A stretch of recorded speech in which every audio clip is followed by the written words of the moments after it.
salaries that permanent Washington is used to, you are a breath of fresh air. And again, if you weren't paying attention to what this election was all about, it was about the disruptors versus the establishment. And the American people have had enough of business as usual for the same people that we line up for these same jobs who give us the same results. We need somebody who's going to go in there and fight for innovation, fight for change. I think you're that person, and I appreciate your willingness to sit here and listen to some of these undignified attacks. It's ridiculous. Thank you. Captain Mark Kelly, you're recognized. Thank you, Mr. Chairman. Congratulations on your chairmanship. I want to make a request to the committee that we have a second round of questions. Pursuant to the bipartisan staff agreement that we reached late last year, this will be one round of 7-minute questions. All right. Thank you. Thank you, Mr. Chairman. I'll be happy to recognize my colleague, Mr. Reed. I think it's important to note for the record that when Secretary Hagel was here, we had 3 rounds of questioning. When Secretary Carter was here, we had 2 rounds of questioning. And I cannot recall any time where I have denied, as the chairman, a member to ask for a second round and receive the second round. So we are, I think, violating the principles of the committee, and I just want to go on the record. And your comment is noted. Thank you. Mr. Hegseth, thank you for being here today. Thank you for your service to this country. Thank you, Senator. Few nominees come into this room with all the necessary experience to do this job, to be Secretary of Defense. We get that. It's a reflection on just how big of a job this is. What I want to understand is whether or not you bring any of the necessary experience that this job requires. And here's where I'm concerned.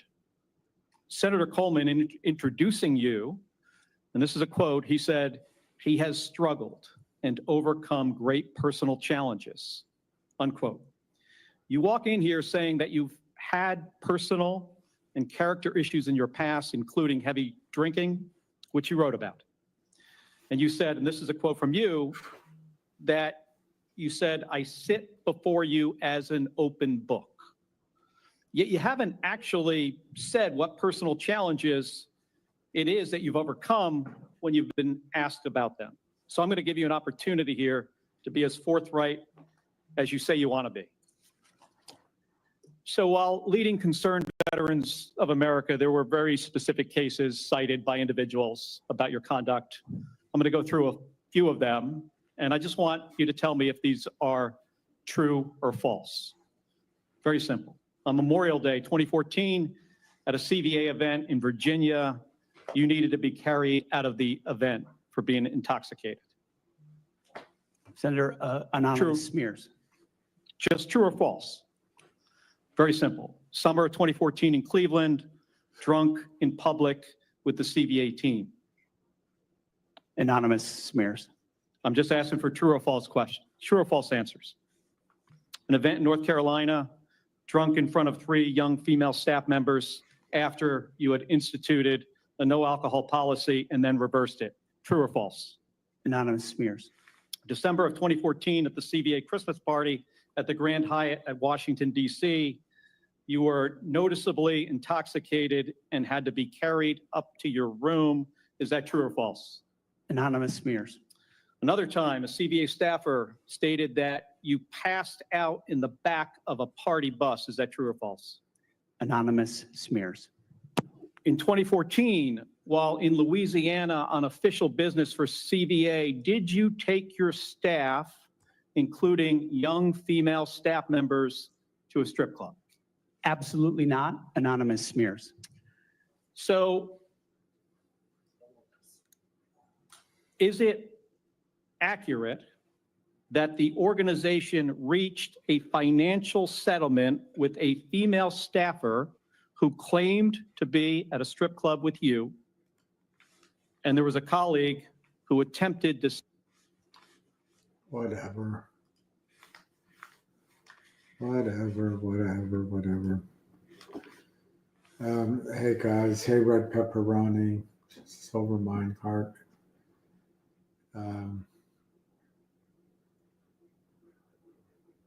Nascladano. I don't remember how to say hello in Czech. A long time ago.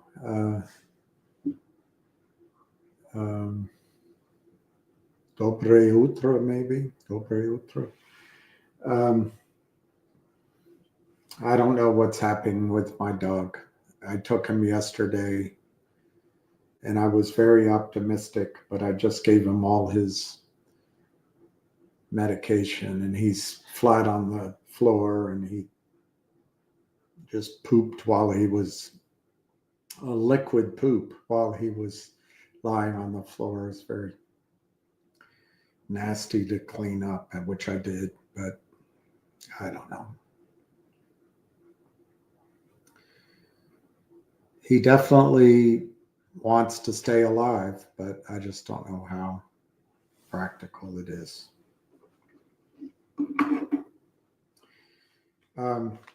Ham's traveling, but I'll try to get him on. I want to, I did a video on this a long time ago. This is the SEC versus Hal Mintz. Don't point out that he's Jewish. All right, I won't point out that he's Jewish.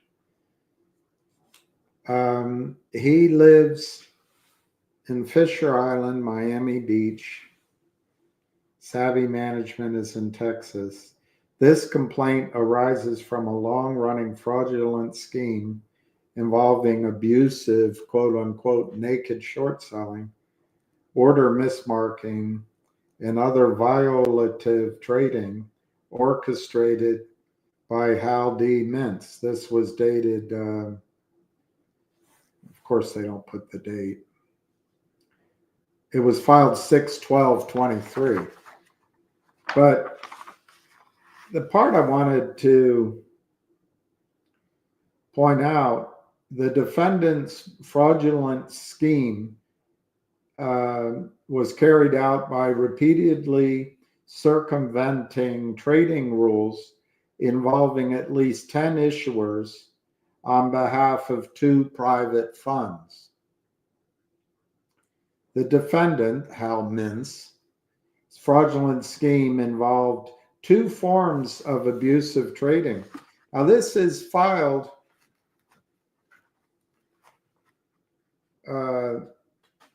Amy Friedman, Christopher Matthews,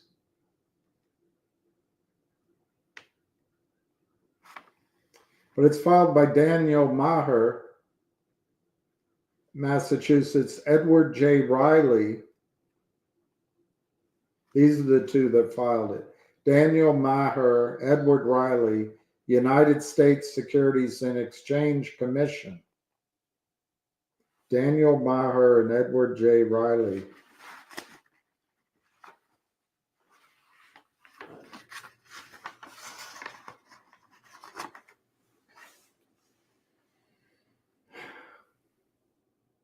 So the scheme involved at least 2 forms of abusive trading. First, Hal Mintz, I'm modifying the words for brevity and clarity, I think. Hal Mintz knowingly or recklessly mismarked sales of securities as long, even though the sales did not qualify as long sales, because his private funds did not own or were deemed to not own the securities being sold and did not have a net long position in the securities being sold. He was just selling stock that didn't exist. Defendants should have marked those shares as short. Failing to mark the sales correctly was a violation of applicable order marking rules. This doesn't matter to Adina Friedman. This does not matter to Dan Wagner. This does not matter to Gary Gensler. This does not matter to Robert Cook.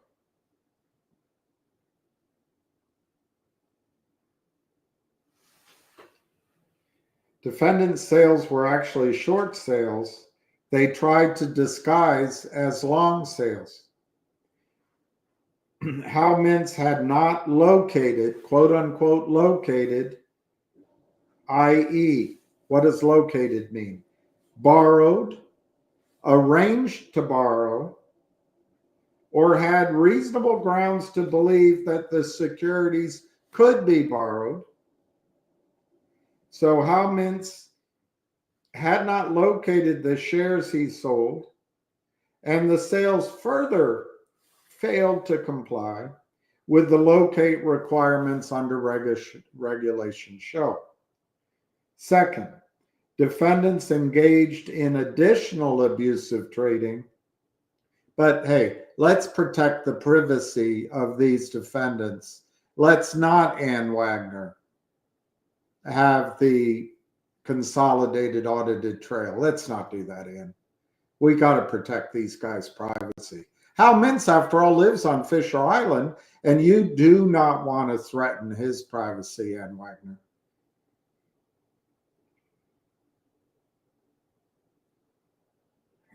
Defendants engaged in additional abusive trading in which they marked and sold shares short when they knew or were reckless in not knowing that they had not borrowed or located the shares.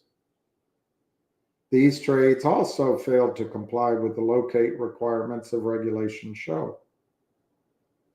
Further, in each instance in which Hal Mintz additionally failed to make timely delivery of shares, their trading also constituted naked short selling, which was a further violation of regulation show. Ann Wagner doesn't care. Gary Gensler doesn't care. Adina Friedman doesn't care. Robert Cook doesn't care. Defendants engaged in this fraudulent trading scheme because it was more profitable than following the order, marking, and locating rules. It's more profitable to steal, and no one cares because they're all bribed and bought off.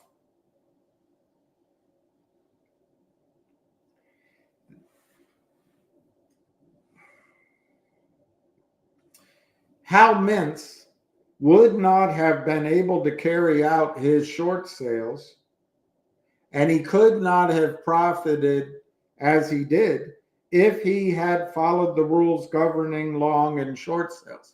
If Adina Friedman cared to even try to shine the light of investigation on behalf of her corporate clients.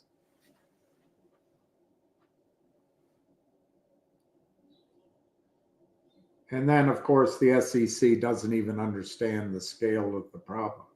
Hal Mintz obtained at least $2 million in ill-gotten trading profits. That's just scratching the surface. Hal Mintz additionally used his violative sales to deflate artificially the price at which defendants were able to convert their securities into stock. Hal Mintz repeatedly made false statements to the brokers executing the trades, including falsely representing that he had locates for their short sales when in fact they did not.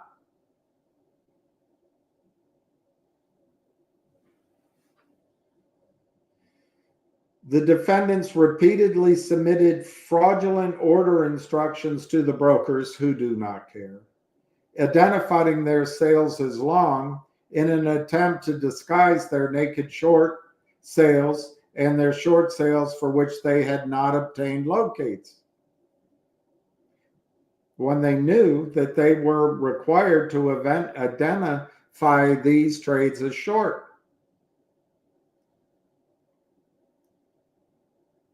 But for these misrepresentations, the brokers would not have executed these trades, since the trades failed to comply with regulation show.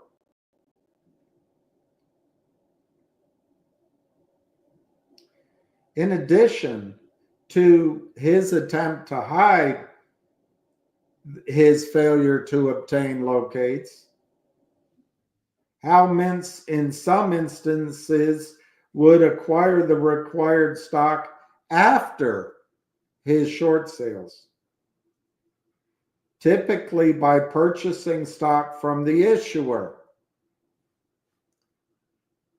Finger, Logic, Vocal, KNW, MULN,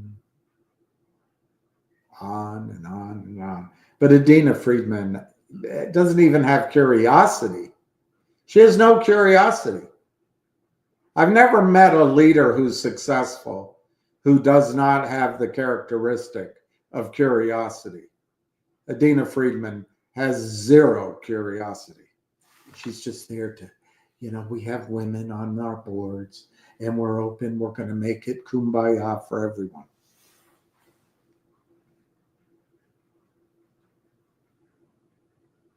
Or they would acquire the shares through conversion of other securities. Warrants.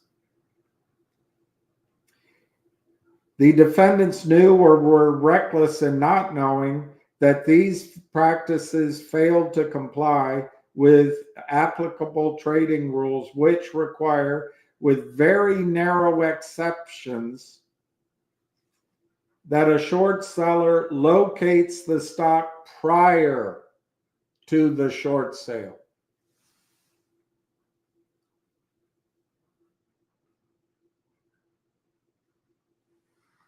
While the defendants were often able to conceal from the market their fraudulent trading scheme,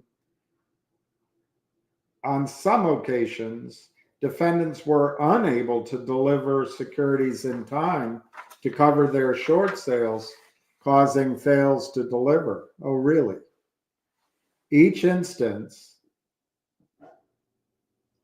in which defendants mismarked long sales and short sales without locates resulted in fails to deliver, the defendant's conduct constituted naked short selling. As a result of the above, they violated Section 10B of the Securities Exchange Act of 1934. Adina Friedman could not care less. Rules 10B5 and 10B21 thereunder. Additionally, mints violated sections 204 and 2064 of the Investment Advisors Act of 1940. And mints aided and abetted these violations.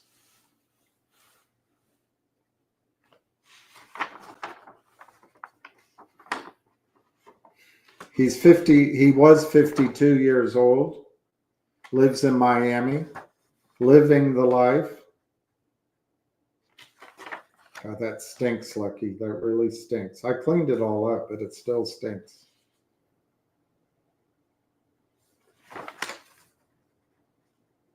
Now, here's the part that I really wanted to get to on page 8. The source of the locate must be documented. Before accepting a short sale order or effecting a short sale, Rule 203B1 of Regulation Show requires, with very limited exceptions, not applicable here, a broker-dealer to locate the securities being sold. The broker-dealer must, I, borrow the securities, I, enter into a bona fide arrangement to borrow the securities, I, have reasonable grounds to believe that the securities can be borrowed so that they can be delivered on the date delivery is due. This provision is generally referred to as the locate requirement under Regulation Show. The source of the locate must be documented.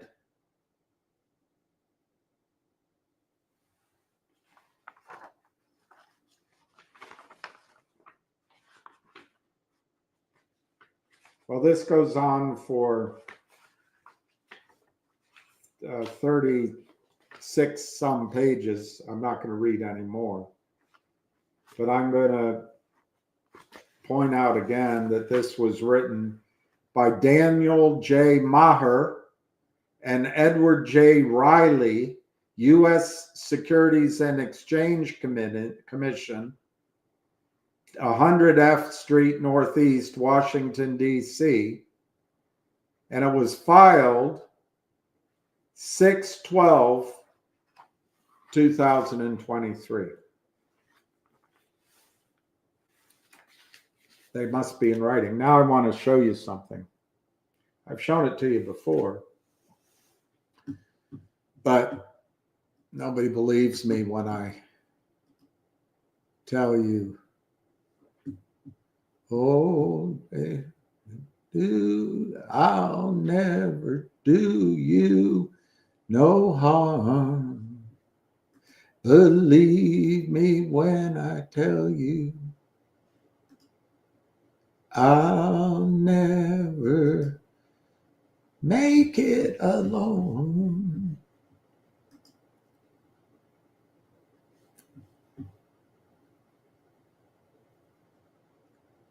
I'll never do you no harm. All right, here I found it. That's off. And I think I can do this simply by going here. I hit present. I hit share screen. I hit share screen. I hit share. I hit enlarge. And I hit the button.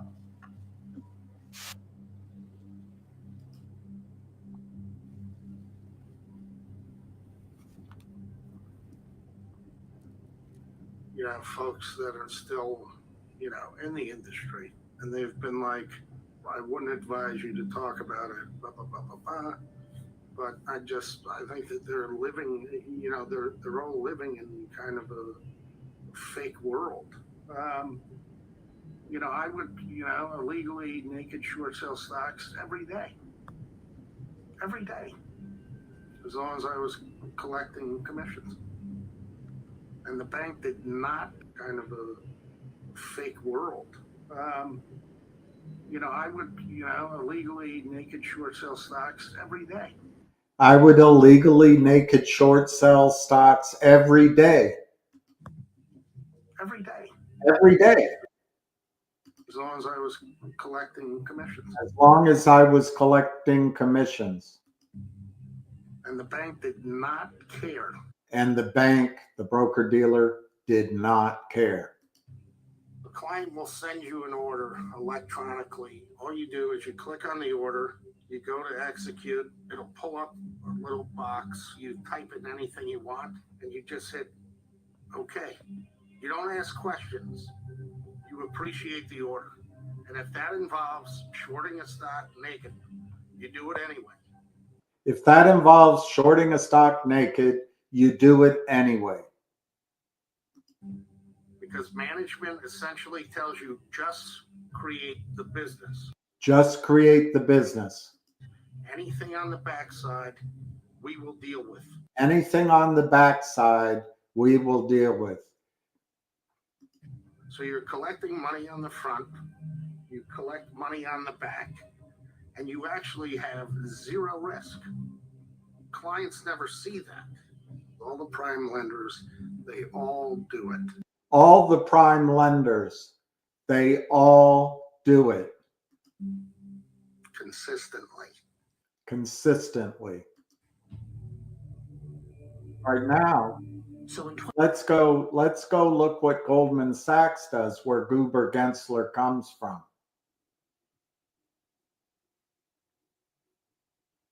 This is in the bond market, this example, but it applies to the metals markets. And for those of you who think blockchain will prevent this, just listen to this. 2016, Goldman Sachs was charged with this clever new way of breaking the short selling rules. Goldman Sachs came up with a clever new way of avoiding short selling rules. Goldman Sachs, Gary Gensler comes from Goldman Sachs. This whole team of people tucked away in a back office. When a client would call to borrow a stock, the team would use computers to automatically locate stocks they had in inventory. This is normal. You always got to locate a stock before you loan it, because You always have to locate a stock before you loan it. you obviously can't loan something you don't have, right? You obviously can't loan something you don't have, right? Well, halfway through the day or so, the inventory could dry up. The system would say, no more shares available, sorry. Wah, wah. But Goldman was like, fuck that. There must be a secret stash somewhere, right? So they'd say, we have reasonable belief there are leftovers we could locate. We have reasonable belief they have leftovers to locate. Lawyers lying weasel words. And they created a program where when you press The the F3 F3. button, See that? The F3 button.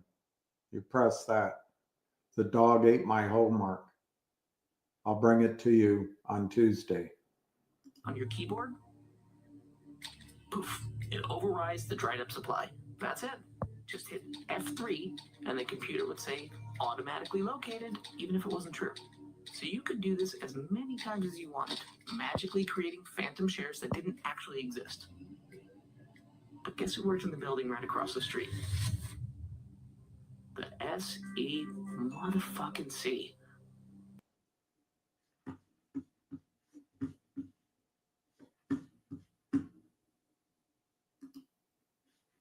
Goldman Sachs, SEC, Lloyd Blankenfield, Goober Gensler.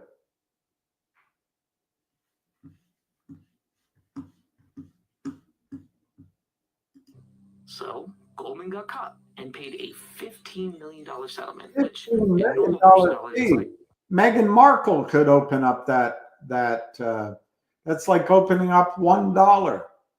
I don't know, like 23 cents. I was doing this Here he is again. and I wasn't even really kind of aware. All of Really? a sudden, when I was out and I'm sitting in COVID and David and I start talking, I'm like, oh my God. Yeah, This right. happens everywhere, every day. These people that are doing this have to be put in jail. So the question is, how can we exert pressure to force the Department of Justice and other people that have the ability to put people in handcuffs to actually do it? They never will. My house smells like dog diarrhea.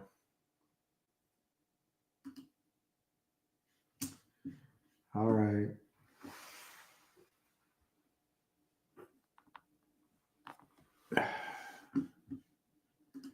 Issuing a dividend, Richard, Lucky thinks is a complete non-event. It will not force a share count. Look, they already know the share count. The issue isn't forcing a share count. Fidelity knows how many shares Fidelity had. I'm not sure they have anymore at the DTC and street name.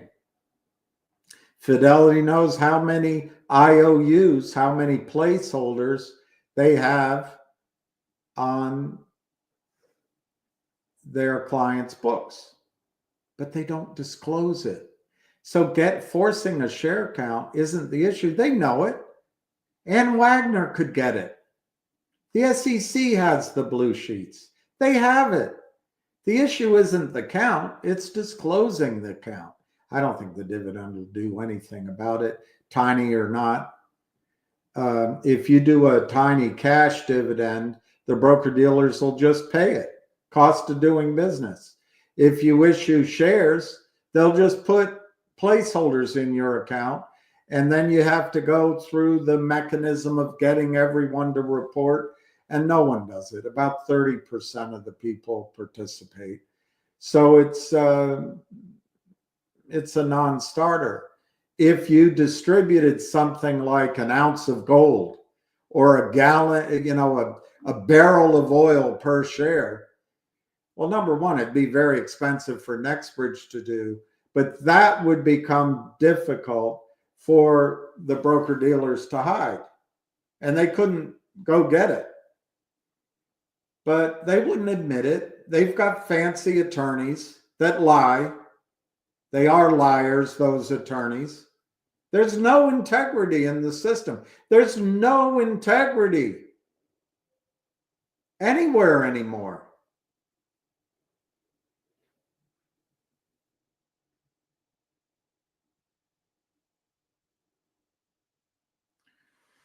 Anyway, I think it's a waste of time, but I don't mean to dismiss the idea, but I think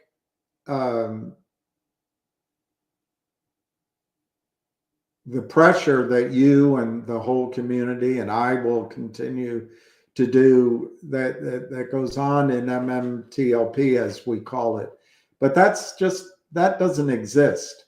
The only real thing out there is shares of Nextbridge, and those reside at the transfer agent. They do not reside at your broker dealer, but people just are reluctant to move their worthless placeholder over into real shares for $80. I don't know why. It's a weird psychological thing.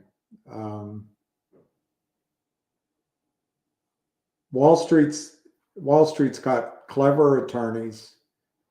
2.5 years have gone by. Another 2.5 years will go by. 5 years will go by before they ever do anything. And if the markets crash, it'll all get into a warehouse that Ken Griffin burns down. I mean, it's the best way for you, Richard, and for me, in my judgment, to make your money back on what I hastily purchased at literally the last day or two. I think I bought shares on Tuesday.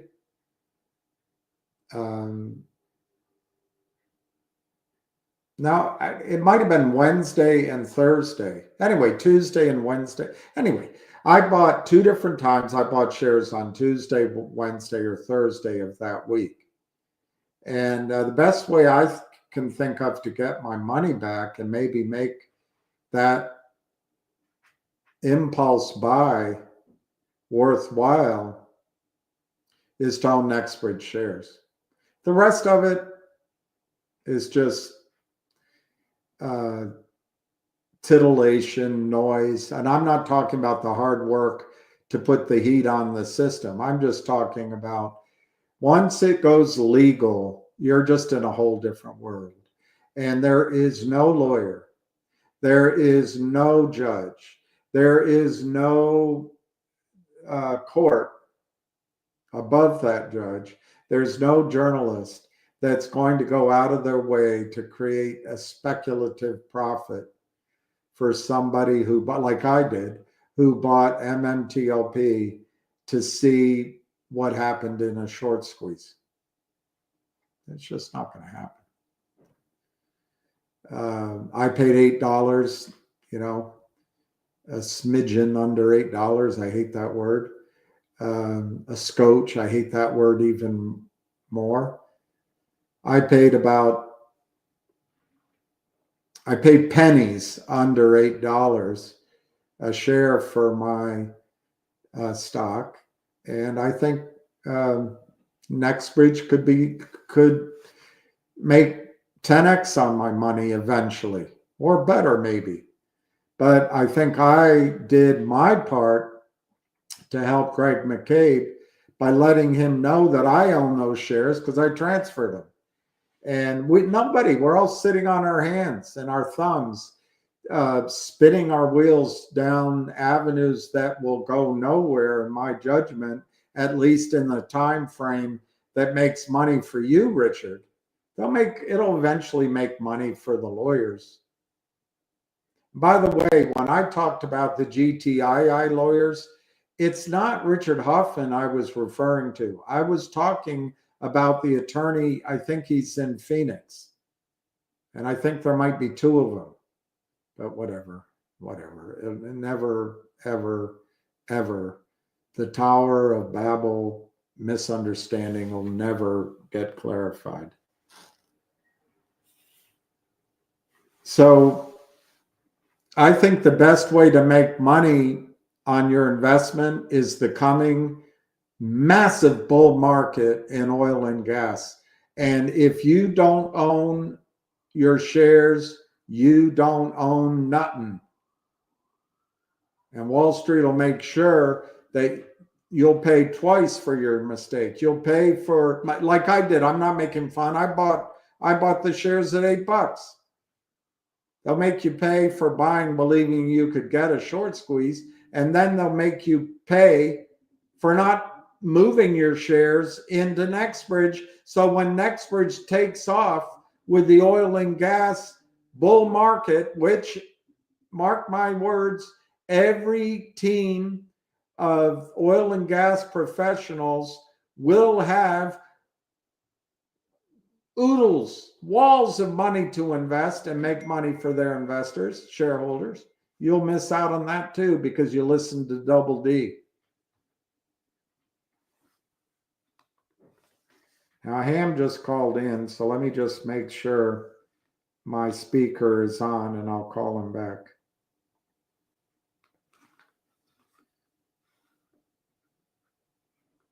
Battery 100%. Connected to Bill's iPhone.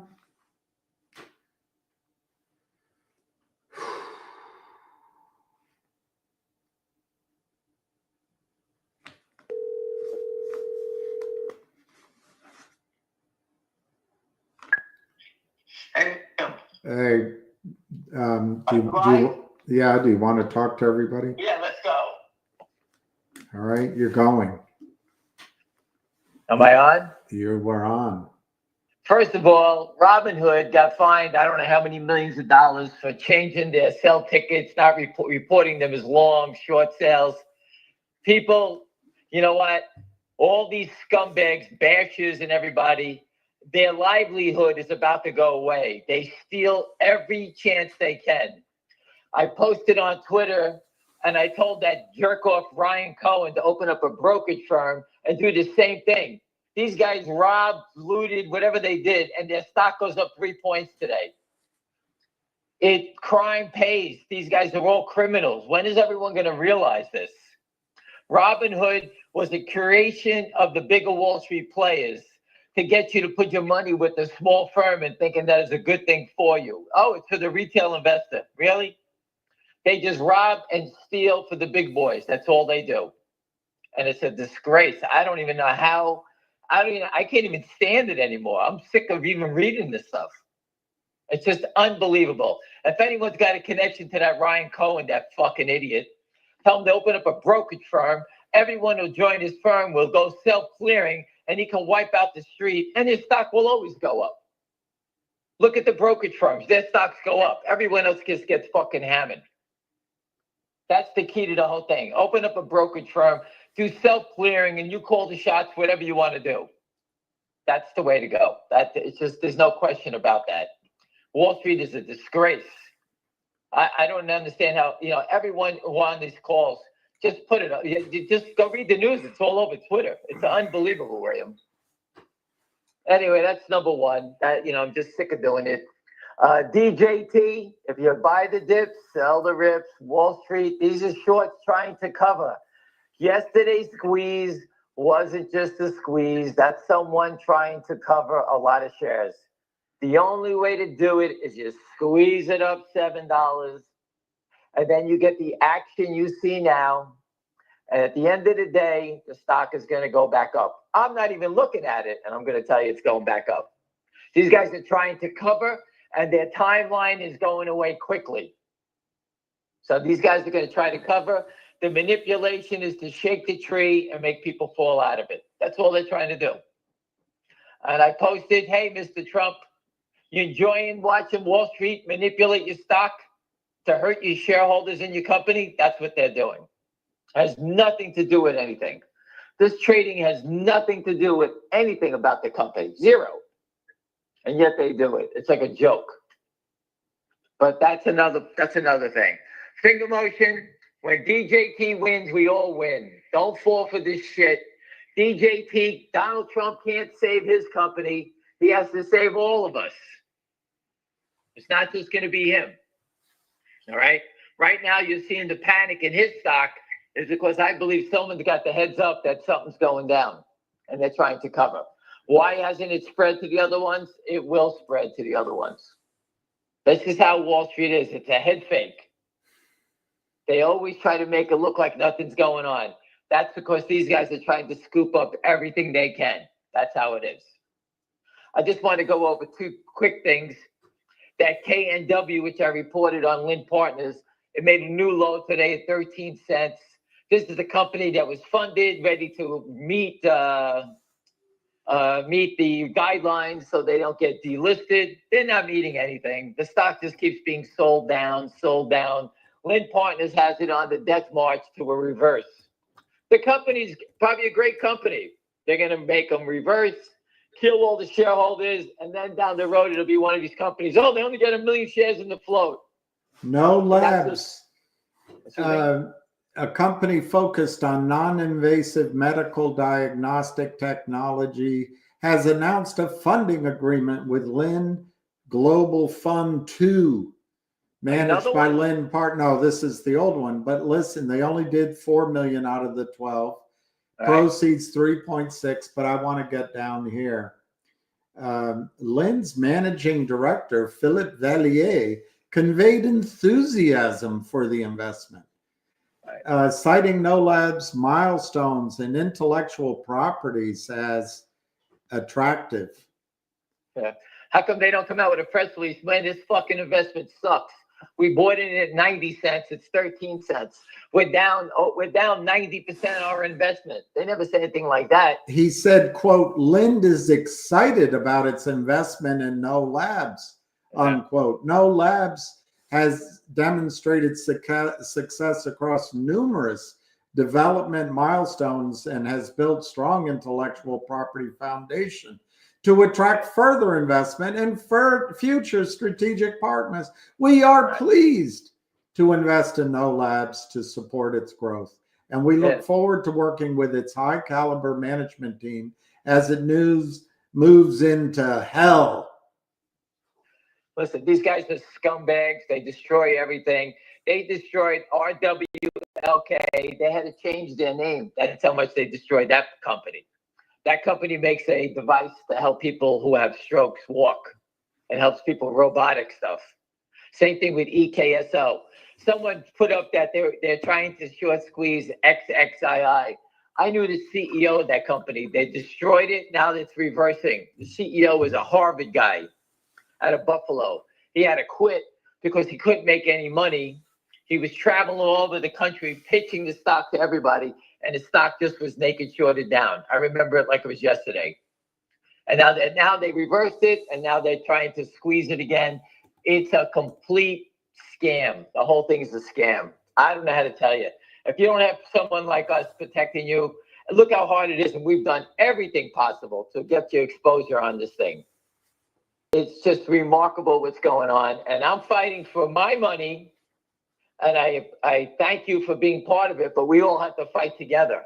We're doing everything possible. I'm not letting these pricks steal my money. It ain't happening. I will make sure this company does whatever it has to do to survive and to thrive and to squeeze the shorts. That's what it's about. We're here to squeeze these guys. And that we will do.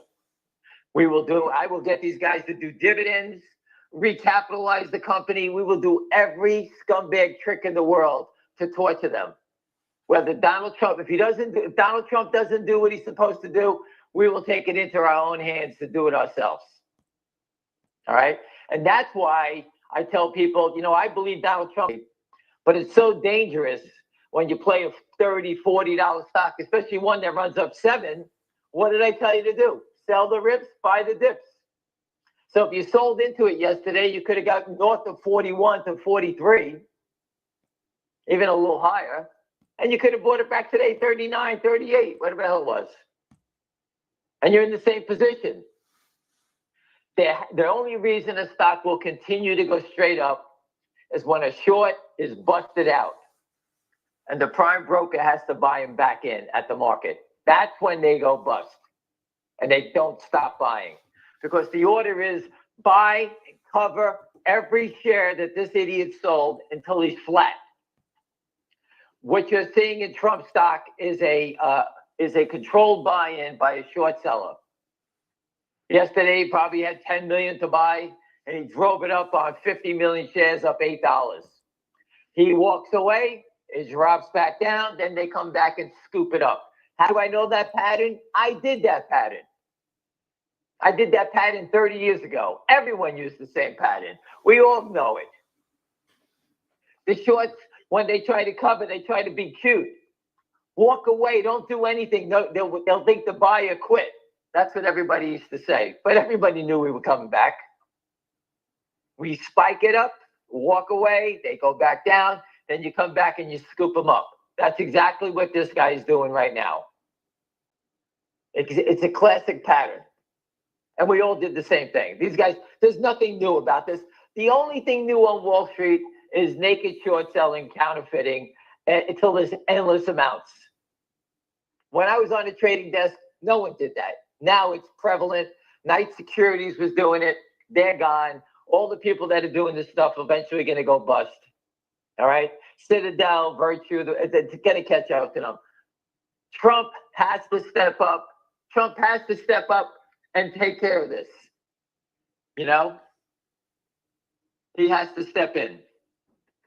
And that's where we're at right now. You know? So anyways, any questions, William? I'm driving a car, that's why.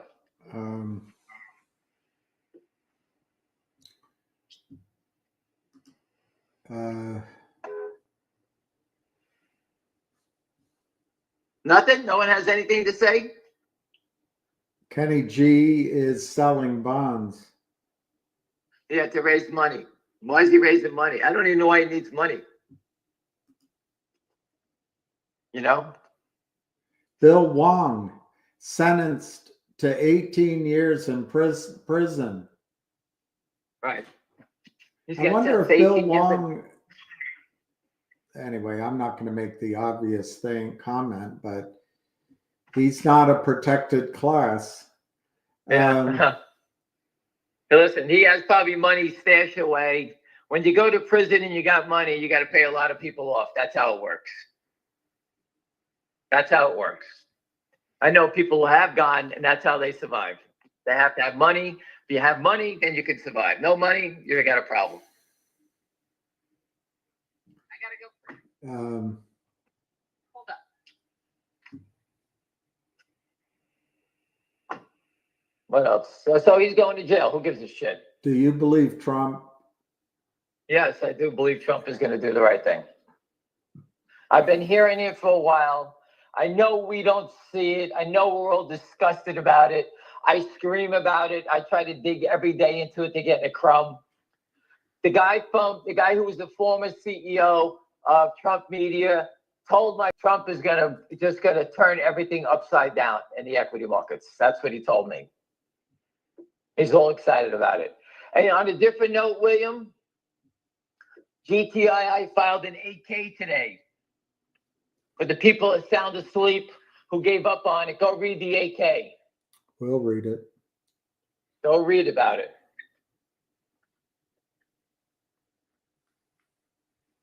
Go read about what they're doing. They have an 8K. They have an opportunity coming in. They're merging with a company. Go look at it. The guy said that the company should be fully reported and get ready to trade again. And I think he said March. So they have a company that's going to have good fundamentals and good technology. And they're working with AI and they got a bunch of things going on. So let's see what they come up with. But that's something you guys should look into. Read up on the 8K. This guy, was invested in RWalk. RWLK. I remember the robotics. It's the same thing as EKSO. They changed the name on it, correct? I don't know. After they destroyed it, they changed the name on it recently. That's how these guys work. Lynn was involved in RWLK. So is, what's his name? That fat fuck Hal Mintz, the other fat bastard. Listen, these guys are all scumbags. They don't give a flying shit who they steal from and couldn't give a rat's ass. That's how these guys operate. Listen, I don't mind making money, outsmarting you, and you know what? Whatever I do to make money, outsmarting you, whatever, trading wise. These guys are just plain criminals. And the SEC's a disgrace. I wish fucking the worst cancer on Gary Gensler. I hope him and his whole fucking family rot to death. Scumbag. ZJYL is up 9 cents today to $1. To what? $1. Yeah. Pretty good volume. I told you that stock is interesting for me for one reason. These guys got a 20-for-1 forward split. So think about the people that were involved in this thing. The people who got involved and had a 20-for-1 forward split. So if you had 100,000 shares, now you got 2 million shares. You think that group of that people that have that type of size are going to give up on this thing? I don't think so. I only wish my position went up 30-fold or 20-fold.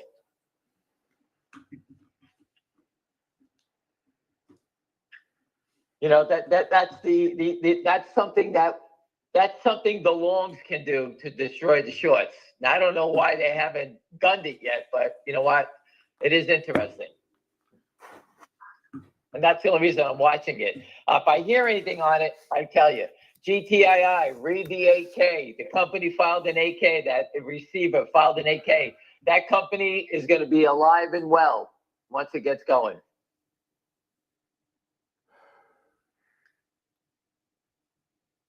See, William, you thought we were sound asleep here. I did. William, I just want to let you know that I'm turning my MLSS back into a mess again. It's not doing anything.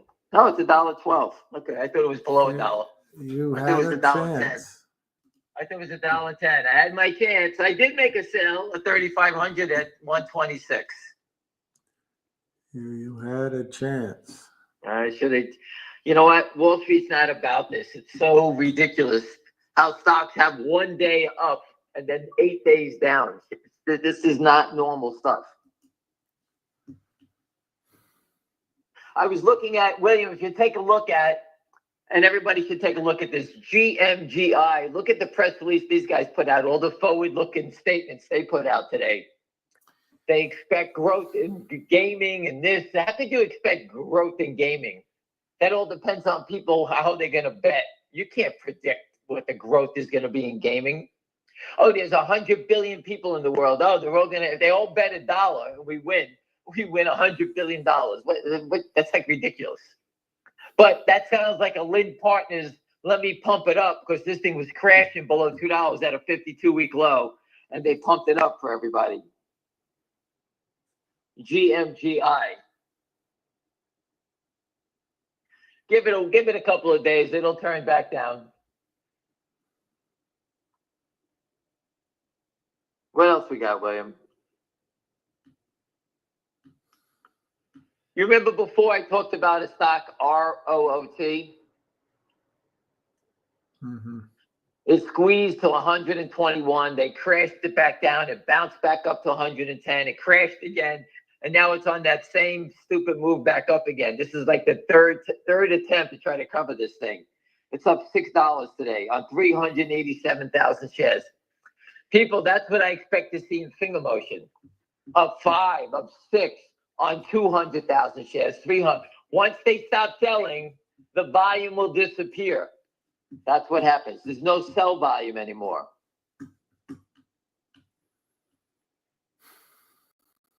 Look at that stock, VIRT. It was breaking down. All the brokerage stocks are going back up today. Why are the brokerage stocks going up? If no one's doing anything, how are they making money? You're just stealing it.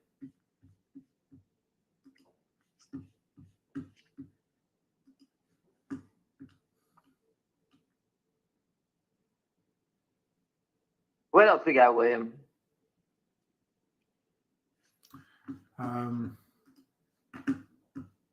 What's your prediction? And by what date DJT will reach that price? It's not up to me, my friends. It's up to Donald Trump. We all voted for him. Let's see him do what he's supposed to do. Donald Trump needs to step up and do. He saved the crypto industry, the knight in shining armor. Everybody loved him. Did he do it just as a ploy, just to become more, to get the votes? I don't think so. So he wanted to get behind the crypto industry. Now it's time for him to get behind the stock market. And since he is a public company, I expect his people to get behind it. Where should you purchase shares of Finger? I don't know. Listen. Anywhere you want to.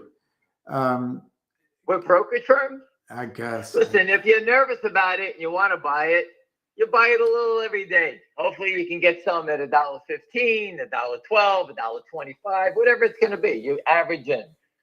That's the only way I can tell you to do it.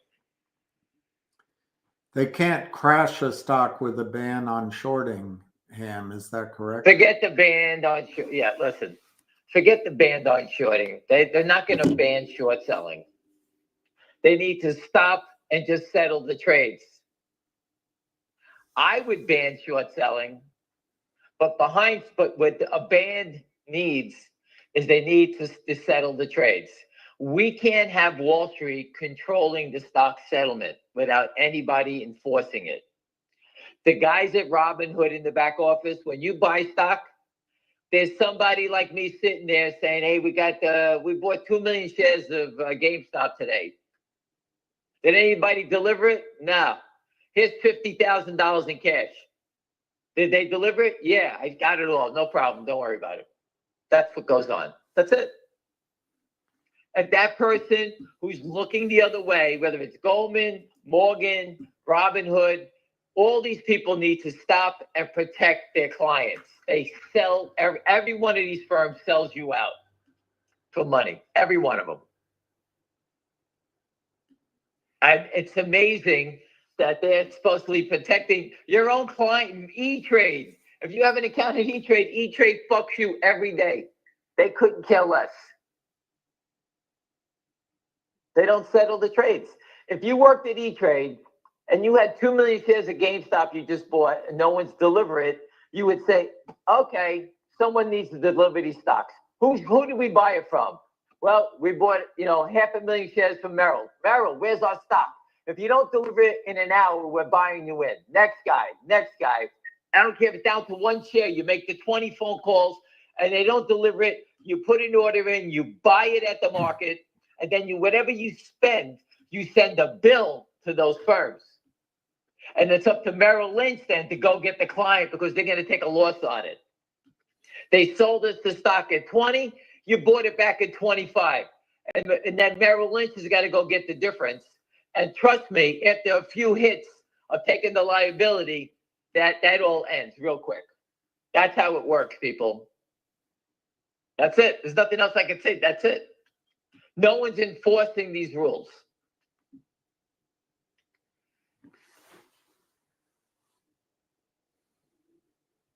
I just laugh. Finger motion. The company raised money to $1.50 and someone keeps manipulating, trying to hold it down here. I don't understand the reason why. The company's moving in the right direction, has the money in the bank. All right. KNW, I get it. GMGI, I get it. All these stocks are controlled. They have the debenture. And if you buy those stocks, you're a fool. Just read the news on them.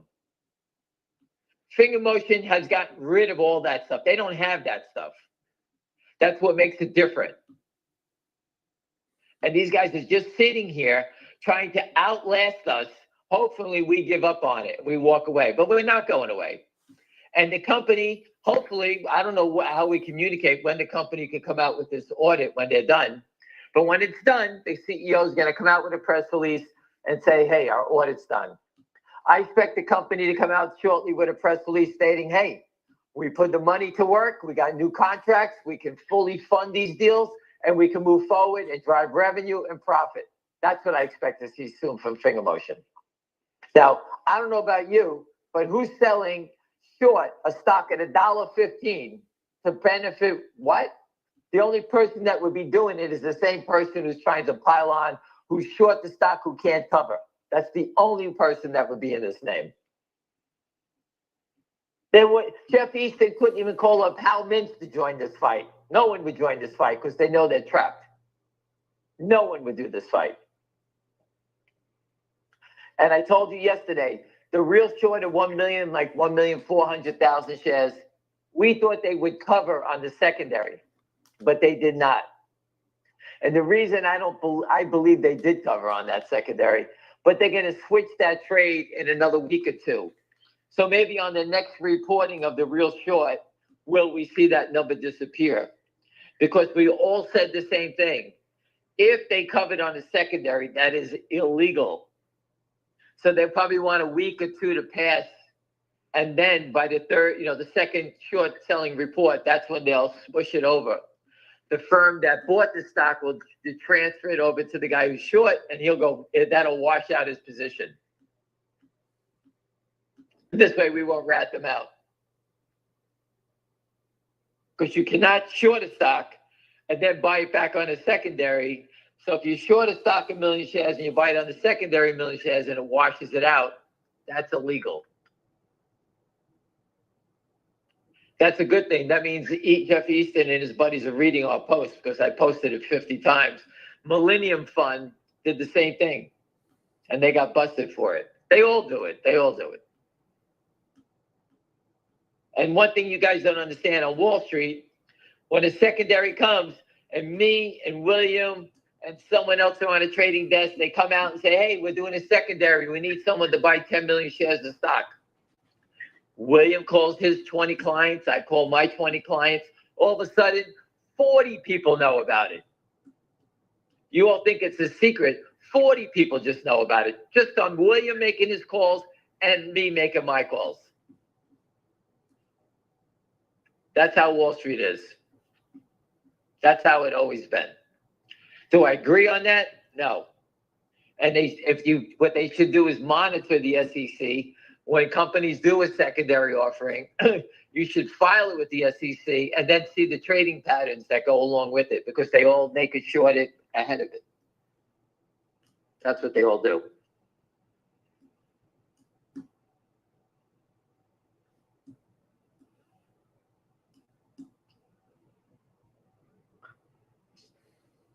I just find it so interesting that the brokerage stocks are always the first to survive. They rob everybody, and yet their stocks go up first. Goldman Sachs, I don't know if Interactive Brokers is up today. Robinhood just got fined, I don't know how many millions of dollars. I think it was 45 million. William, they got fined 45 million for mismarking tickets as a long sale. That's what they did. Nice guys, right? Whoops, those are all short sales. Whoops, we marked them as a long sale. When you mark it as a long sale, you just hit the bids. No one even questions it. It's just complete fraud. The persons who put that order in, everyone at that firm should be put in jail that had anything to do with that. Millions of shares. What was the damage? What were the stocks? They never tell you. Because if Robinhood told you what stocks they manipulated, what do you think we would all do?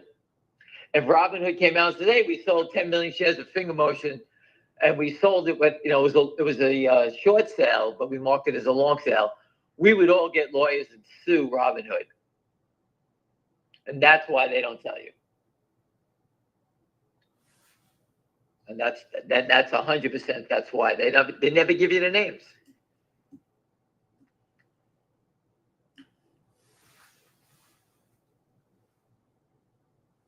I have to laugh. Elon Musk's stock just continues to go higher. It's like Trump saved Elon Musk's stock. He can't even help his own stock, but he's saving his stock.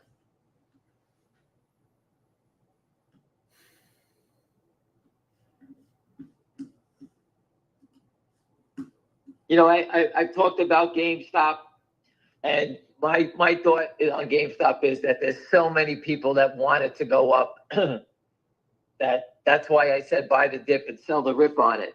But that that pattern has changed now, where someone's just selling it off. It's down from 33 down to 28 now. You know, are people giving up on it? I don't know.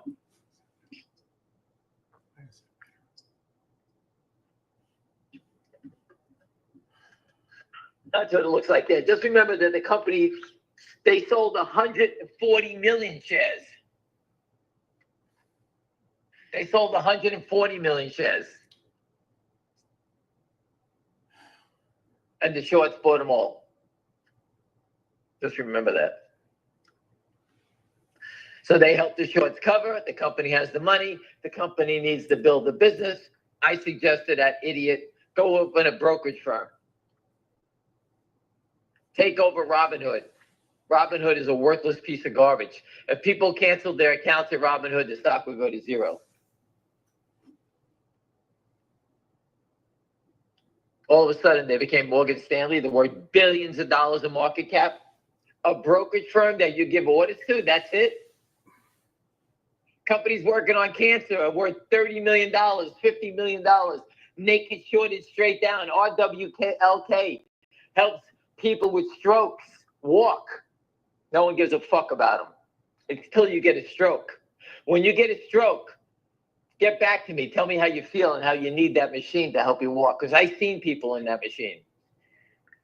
And it helps save lives. No one cares. Couldn't care less. Wall Street couldn't care less. Gary Gensler couldn't care less. Goldman couldn't care less. I wish the worst on all of those people. And that guy, Dan Lauder, he's another jerk off. Laughing on TV, laughing on his interview with Robert Shapiro. Ha ha ha. We all know they do this. Ha ha ha. Why didn't he come out and put a fucking angry face on and tell everybody it's a disgrace? They all belong in jail. What, we are the only people that say it? Listen, Trump needs to say something, or else I'm just focusing on finger motion, and I'm going to get these guys to do all the craziest shit possible to squeeze the short. Even if they have to leave the country and go to South Korea, I will make sure I will force them because they're not taking my money. The company just got $5 million from the shorts of Wall Street, whatever you want to call it. They're funded, the business is growing, and I'm going to help make sure through my other friends that we make and advise these guys to do the right thing. That's it. Trump can help us all out by just waving his wand and killing them all. Let's see what he does. But I'd rather be in a stock that's $1.20 than be in a $40 stock. Okay? Until the president gives us some sort of whatever, he's got to say something. Right now, we don't know what he's going to do. I don't know if he's doing something or not going to do something. Buying a $40 stock, if he does nothing, we're going to have a $25 stock. If he does something, we can have a $100 stock. If we get the $100 stock, there's going to be other stocks that are going to be ripping, and I'd rather be on those stocks than in that one. That's the reasoning. I'm looking for things with the least amount of risk, but the biggest upside. And I believe Trump stock has got huge upside. So if you want to play it, the only way to play it is you got to buy cheap calls. He's going to be in January 20th. Does he say something on January 20th? Does he wait till February 1st? I do not know. But I will advise you that you're out of your bird if you guys think you're going to keep playing the stock market. Watch all these stocks that trade 200 million shares every day and get bagged in them. KNW traded 35 million shares one day up to 26 cents. It's 13 cents now. How would you like to buy 100,000 shares for 25,000 and now you got 13,000 left? That's it, because people went for that big volume hoax. Stocks don't trade like that. That's ridiculous.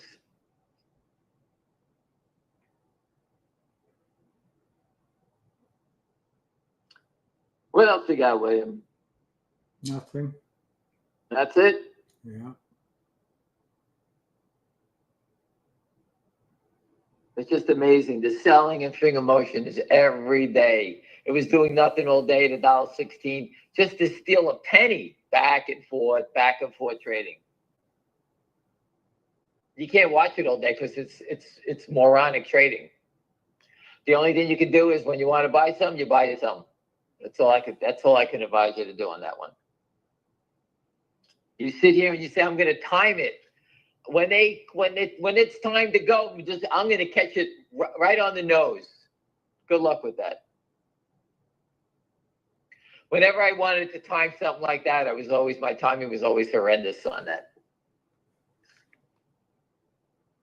And that's why I like to buy them when they don't want them and sell them when they do. It's a pretty easy pattern.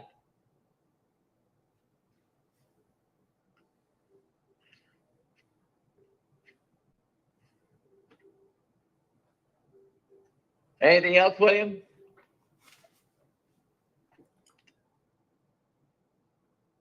No, there's nothing. All right. Well, it's 2:27, and I got a few things to do. But again, I've given you everything I know. I can't stop the manipulation. We've said that 1,000 times. You're working and you're looking at, just look at Robinhood. They just robbed everybody and they're rewarded with their stock. It's at $42. First, they fucked everybody in GameStop. All the retail people that were getting rich, they killed them all. AMC, they killed them all. He testified, he lied, he did everything. And he got rewarded with what? Right?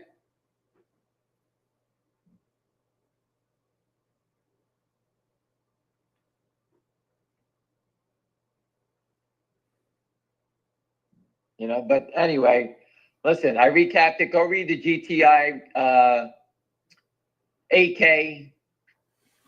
I'm told that whatever that guy is, the court guy, whatever he was called, the receiver, he's recovering money from the CEO, and that'll be out in his next report. So the new company will have money.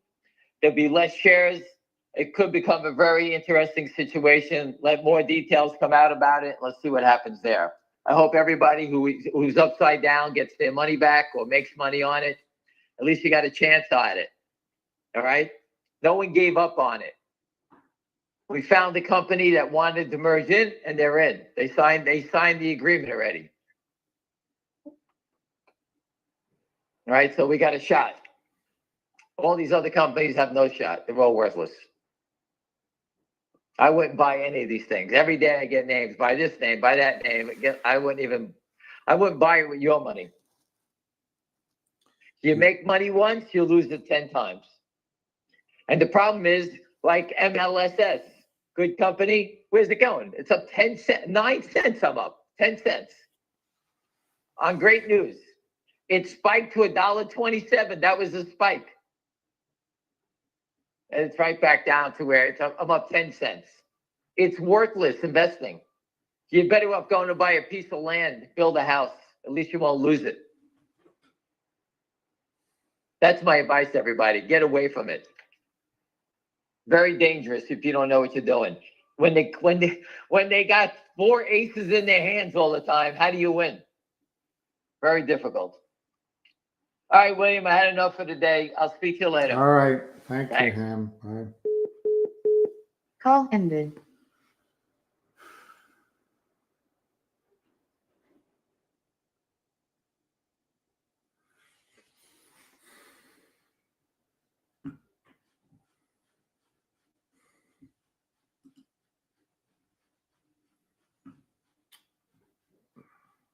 Thank you for your comment, Anil. This guy just never goes away. If you want to buy Bitcoin, I'd suggest buying it directly. I wouldn't do it through GNS. Yeah, you can buy XRP. He doesn't have an account on Truth Social, or he doesn't have one he uses.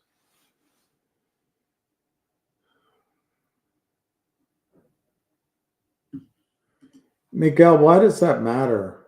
Why does that matter? I would argue to you that if I own shares in something and I tell you about buying it, you're going to say, oh, you're just doing that because you own shares. If I don't own shares, you're going to say, oh, he's not in it with me. What does it even matter?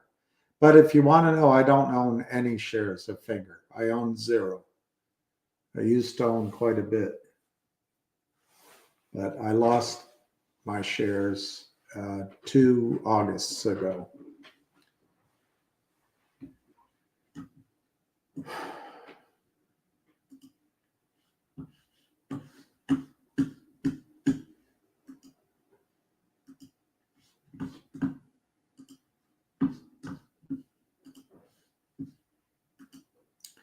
You can find this on the SEC web portal. You can go to otcmarkets.com, and click filings. Oh, guys, I have to analyze this. I'm not, and I'd probably have to talk to a securities lawyer to be 100% sure. But here's a couple of things that GTII did. They set up a GTII merger sub LLC. So they set up a subsidiary, and that's going to merge with this AI company. All right. 1,000 shares of a newly designated Series B preferred stock. What hedge funds do and sophisticated investors do is they put money in through preferred stock. Why? They can control the company and they take priority over you. It's just a fact. So you come down here, and I'm not claiming, I haven't looked at it long enough. I don't think everything's disclosed here.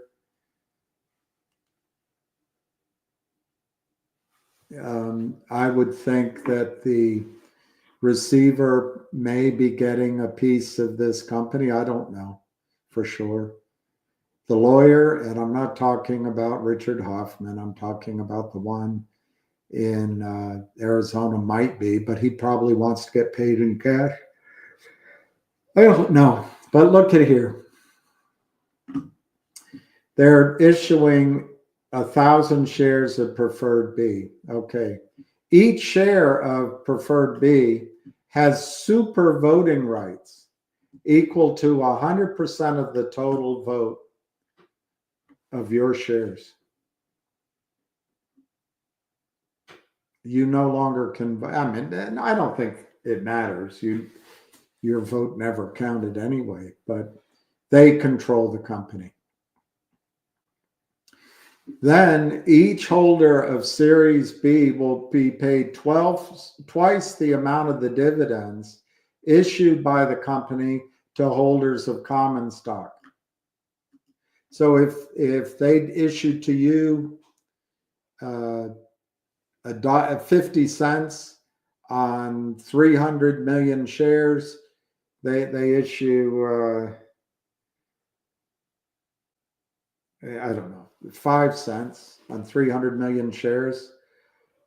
I don't know what I can't do the arithmetic. It's 1.5 million.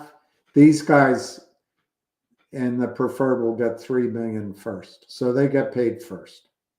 Not you, they get paid first. Liquidation. Each share of Series B will receive a priority of $4 million to be paid before common stock from the net proceeds of a voluntary or involuntary bankruptcy.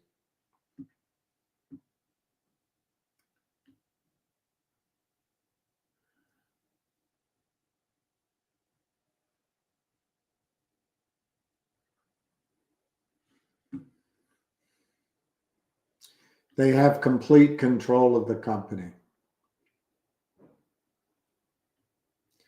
And my guess is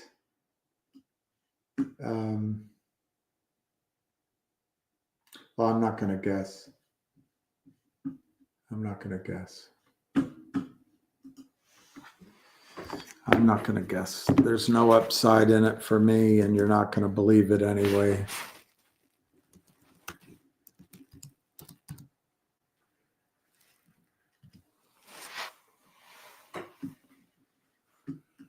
All right, let's read some buzzwords. Let's read some buzzwords. We'll read some buzzwords. Traders GPT is a financial tool using AI technology to help users get quick, accurate insights into global financial markets. Or you can tune in and listen to me. I'm quick, I'm accurate, and I'm insightful. By pulling data from various sources and offering easy to understand tools, Trader GPT helps traders make smarter decisions with real-time information, predictive analysis, and a user-friendly experience. AI-versity is at the forefront of EdTech. That's Mr. Ed. We are transforming the financial sector through AI-driven educational solutions. We leverage cutting-edge generative AI to deliver personalized learning experiences, empowering both individuals and businesses to upskill, stay agile, and embrace continuous professional development. Our mission is to create impactful, custom learning experiences that help our users thrive in an ever-evolving professional environment. By combining technology with educational expertise, AI-versity equips you with the tools to stay ahead, adapt quickly, and achieve sustainable growth, even if we don't help you with your writing skills. Traders GPT and generative AI model are poised to revolutionize the retail trading landscape by enhancing decision-making processes, personalizing investment strategies, and providing real-time insights. This will empower retail traders to navigate the complexities of financial markets with greater confidence and efficiency. As retail traders increasingly seek tailored, data-driven solutions, integrating Gen AI into trading platforms will facilitate smarter investment decisions and democratize access to sophisticated financial analytics that were once the domain of institutional investors. Get in touch, say anything. We're here for you while we are building. Feel free to get in touch with us simply by sending an email, and we will respond promptly, or our AI will. We respect your feedback, and we'll make it a priority to get back to you. info@aiversity.io, 201 North Union Street, Suite 110, Alexandria, Virginia.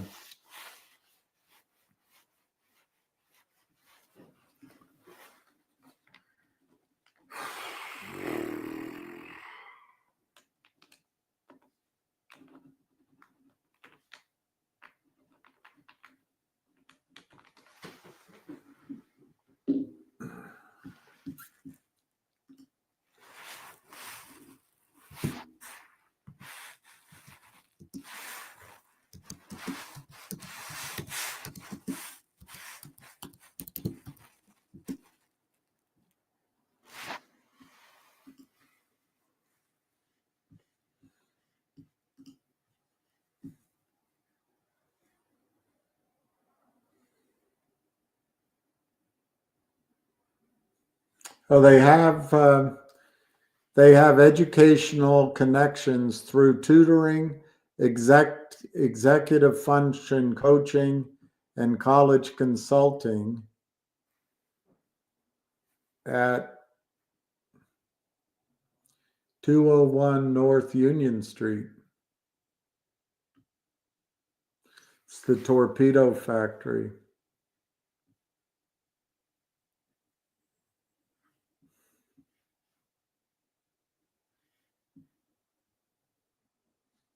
It's right here.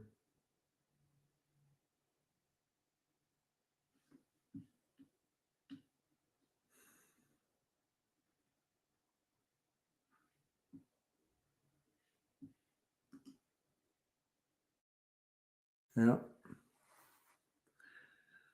I have a friend that has his financial, or he used to anyway. I mean, he may have moved, but I think it's this office right here. Very successful guy.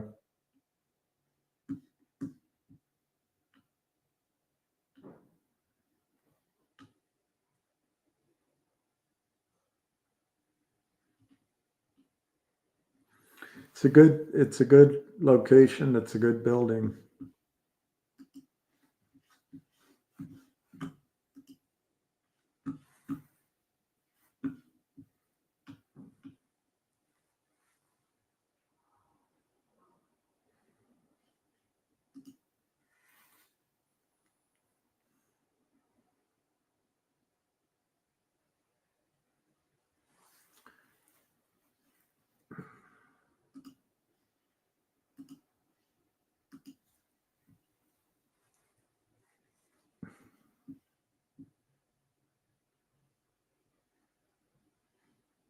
Yeah, I don't know what's happening with Lucky.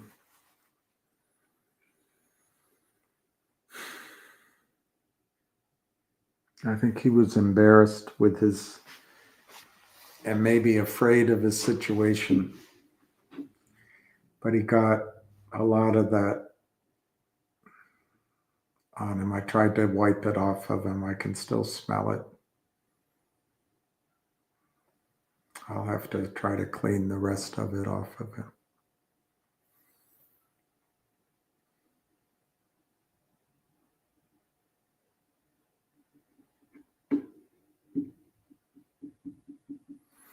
Yeah, I'm not going to comment on GTII. I don't.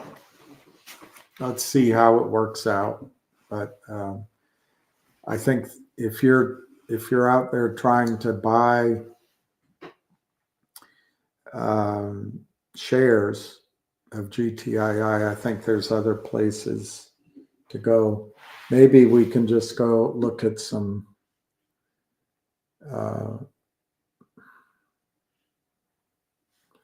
maybe we can just look at some charts. I'm not feeling that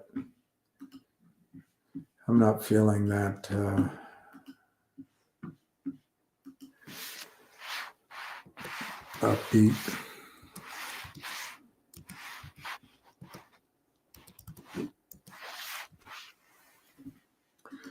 Everybody, this guy, one of you just brings this up. This guy doesn't go away. The great self-promoter, he's doing a rights offering. So what? Let's look at his stock price. 5 years. His fight against short selling. Great fighting. Great fighting at Genius Group. What a fighter. What a man. He came in with his drum major going, my fight, and he took money out of the market from you, and it's just been downward ever since.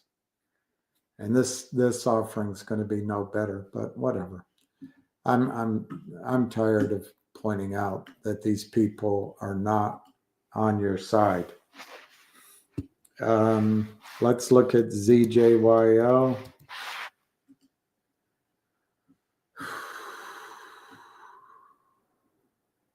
One year, it's action.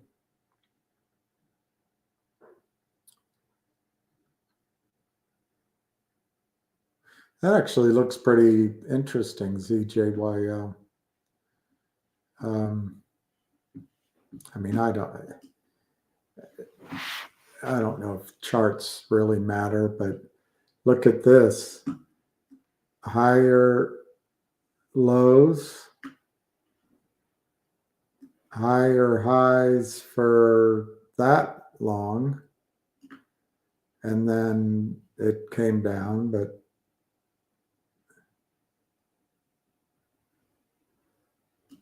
I don't know if you try to keep this parallel. Anyway, it looks like it's broken out. It's up to the 20-day moving average. I'd say ZJYL's next target is here, $2, and then $2.50. That's interesting. ZJYL looks very interesting.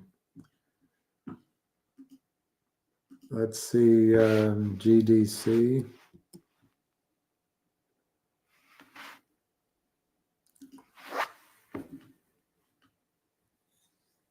That's not as interesting. Doesn't mean it can't turn around, but that's not as interesting. But it is building some sort of pennant here. And eventually it'll break out of there.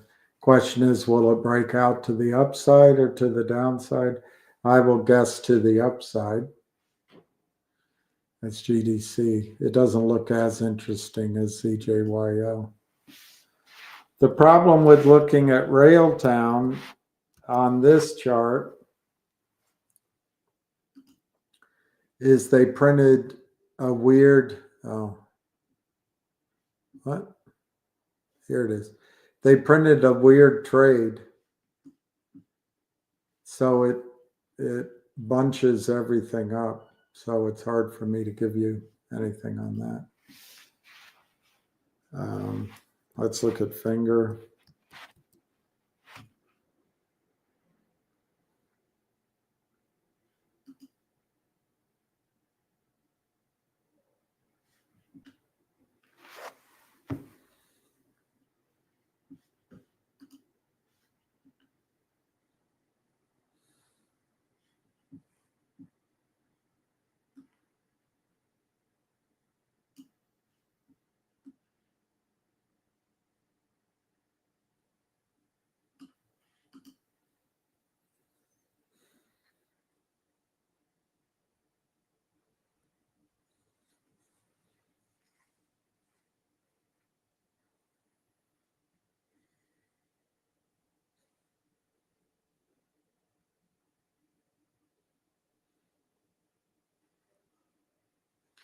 I don't know what to tell you on finger. I had a friend that used to tell me, can't go any much lower because there's the bottom of the page.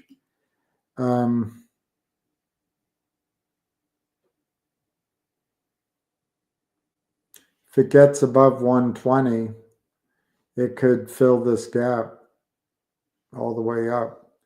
But I don't, it doesn't look like a great chart to me right now. It's going to depend on what Roth Capital does. And we haven't seen any indication yet.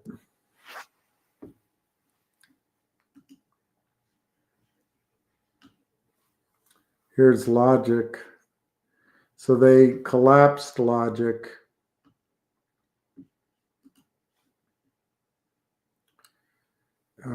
At the end of the year, and I guess that was tax loss selling, but it also might just be the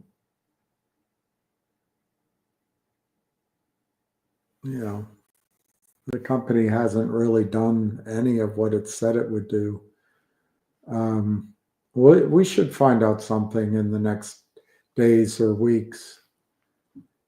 This looks pretty strong, actually, in terms of action, but I don't know.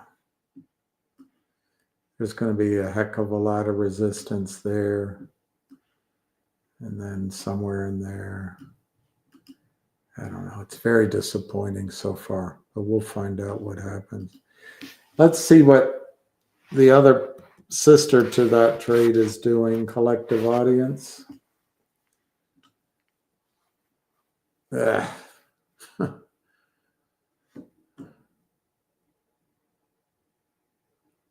They're just killing that too.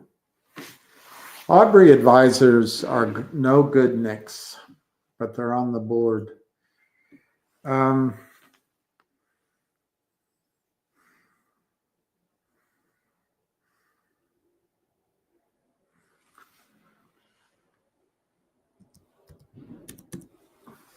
think Nixie finally pulled back like I thought it might have.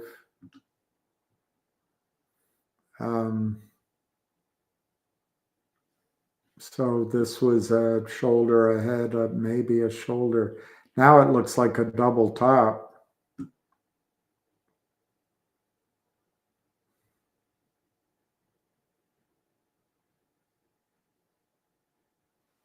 I still like Nixie. Question is, does it break down back to 350, $3? Or does it rally from here? I'm glad some of you took your profits. It might be an opportunity to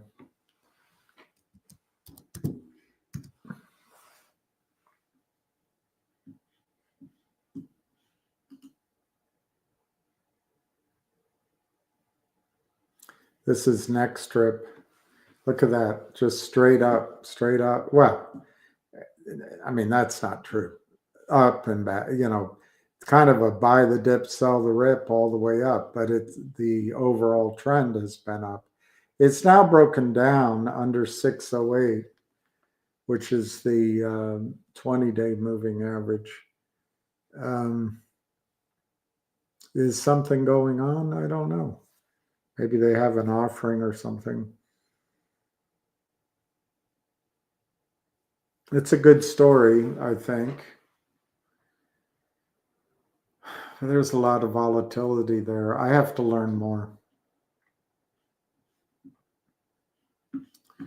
Let's just look at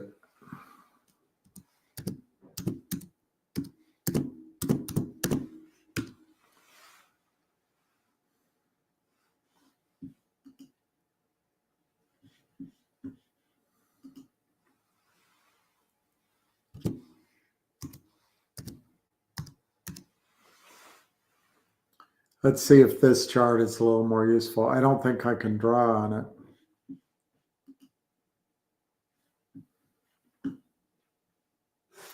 Or at least I don't know how to draw on it.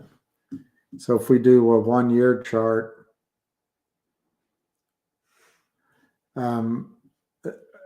this is higher lows all the way, mostly higher highs, although this is a bit of a setback here. But that trend is in place. I don't think it's broken down.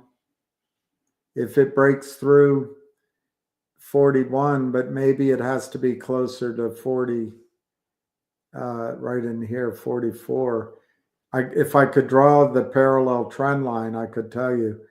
So anyway, somewhere in the low 40 cents, if it breaks out, I think it's going to go a lot higher.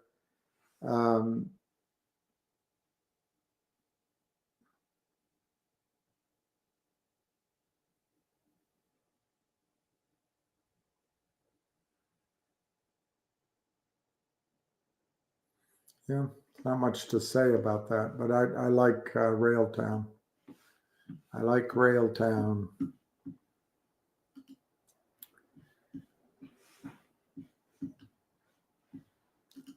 Tomorrow's a big day, yeah.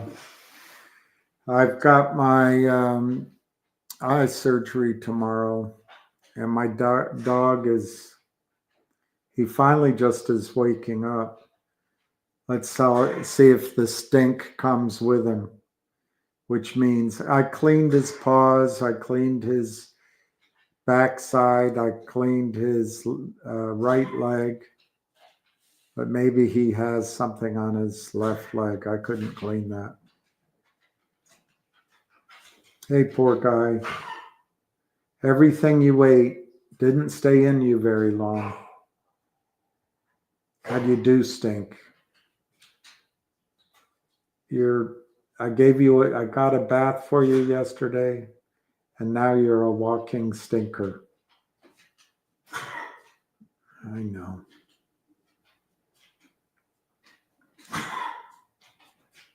My sweetheart.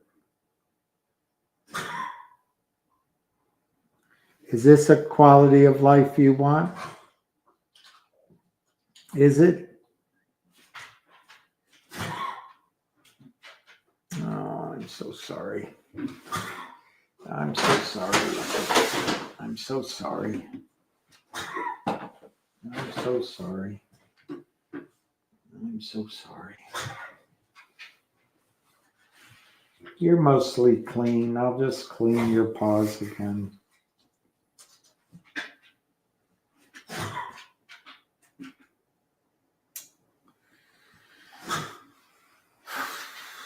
Breaks my heart.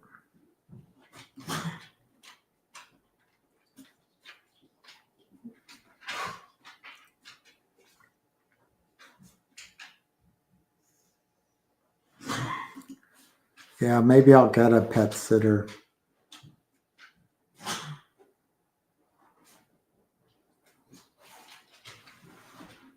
You're a good boy. You're a good boy.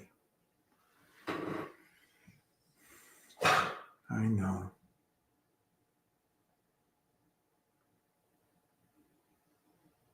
Okay, I can't say goodbye to him, but I think I have to. Yeah. The single best investment out there, in my opinion, is silver, physical silver. The second best investment is probably the miners, gold and silver, palladium, platinum miners. The third best or second best investment is oil and gas companies. The producers and the exploratory companies. There's all manner of things to know when you get into oil and gas, and you still can be wrong. There's all manner of things to know in mining too.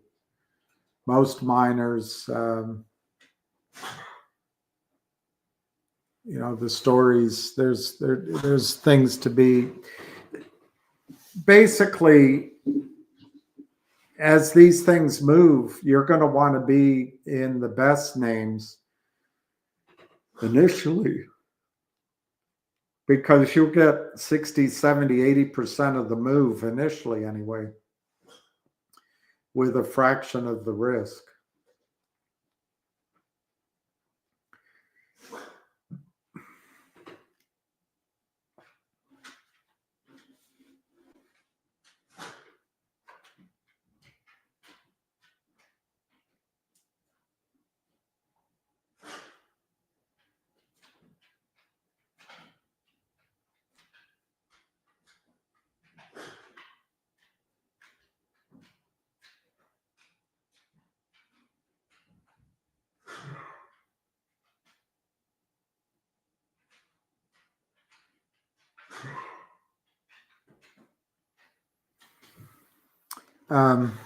So gold, I think, in the short run can go to 4,000. When the stock market crashes, which I think it will do from a much higher price level, but I could be wrong. We have to follow the bond market. But I think there's going to be, the global supply chains have collapsed primarily under Biden and Harris. but you can blame it on other things too. We're no longer a peaceful world, and China seems to be in trouble economically, the middle class in China,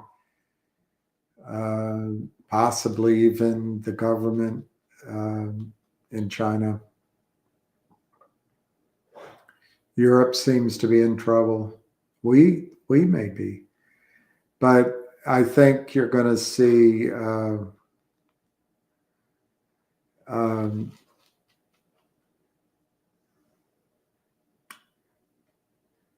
I think it's more a recognition than a brand new situation. But I think there's going to be a recognition that the Biden data was all false to promote Kamala Harris, and there will be downward revisions. I think this fire in LA may spur some spending to redevelop it as a climate conscious, high density living with walking and electric vehicles. On the other hand, it may signal the beginning, a ripple effect collapse in California real estate. I mean, initially there's going to be some bursts of strength, and maybe in Arizona. But as taxes go up, insurance becomes unavailable. I don't know if people are going to leave or not California.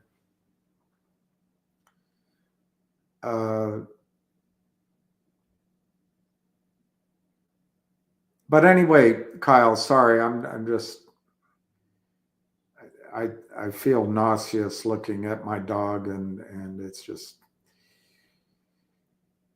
try not to think about it, but of course I am thinking about it.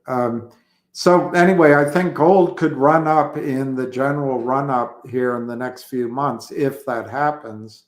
But then I think everything will correct. I think the stock market will collapse. And to the extent that the United States military is still spread out around the world and able to project the banksters' might, I think the hypersonic missiles are a threat to our military, our ability to project military power at will. But if we're still able to do that, I think the Fed could come in after the shock and just buy everything, including anything you can think of, and buy it for the Dutch, buy it for the Italians, buy it for the Japanese, just buy everything. And I would expect that the Fed's balance sheet could just become tens of trillions of dollars, 30, 40, 50 trillion. It's going to be massive. And as long as those dollars are accepted, there'll be a dead cat bounce in the market, the stock market, but I don't think it'll last.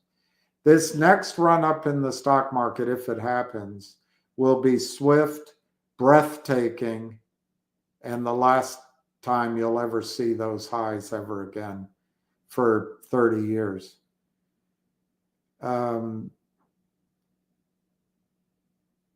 that collapse, gold will go maybe from 4,000 or 3,800 back down to, I don't know, 31, 3,200. But remember, gold is priced worldwide. So you're talking about gold in US dollars. Right now, the dollar is strong. If the dollar weakens, which definitely could be a policy framework, gold will go up a lot more per dollar. Gold as comparison to housing prices is at a low. Gold as compared to the Dow is at a low. We're at the low end. These kind of measures can change. But just in dollar terms, that which is, Kyle, that's not going to be your wealth in the future.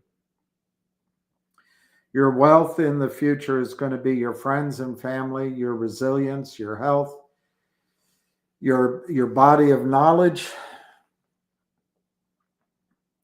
and your physical assets.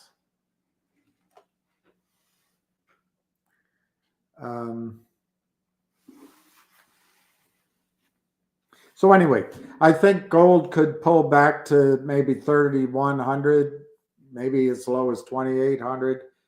But then as the Fed starts buying everything, I think gold will be on its way to $10,000 an ounce and maybe as high as $50,000 an ounce. And at some point, the wealth creation of that investment, Kyle, what you see, what you're asking is, how much is gold worth in dollars? At some point, people will say, how much gold do I have? They won't care about the dollars. So there'll be wealth creation as gold goes up.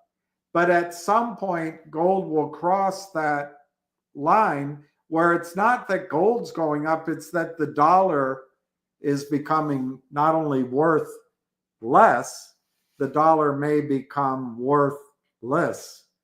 So in that environment, I think you could see gold at $100,000 an ounce. Silver, I think, is headed to $100 in the next months. It may only make it to 75, 80. But once it breaks $52, I think the momentum it'll be front page news. Everybody will be buying it. You guys will be talking about it and people will buy it. It'll go, I think, inexorably to 100 and probably a little bit above 100. Then in the worldwide bust, the worldwide economic collapse, which I think may already be there. It's just more recognition of it. Silver, I think, could pull back to 40, 45. I don't think it'll pull back to these numbers. There are people who think it'll come right back to where we are right now. I don't believe that. So if let's say it goes to 80, I think it could pull back 50%, 60%, come back down to $40, $35, but it won't stay there very long. The reason it would pull back is people will be selling everything they can sell to keep their houses, to buy food, to in many cases, try to secure their stock accounts because they have margin calls. It's just going to be a liquidation. But once it stops and once the Fed comes in to prime the pump one more time, probably the last time anyone will believe the Fed, I think silver will start one of the most explosive rallies you've ever seen in any asset, maybe other than Bitcoin, where silver could go to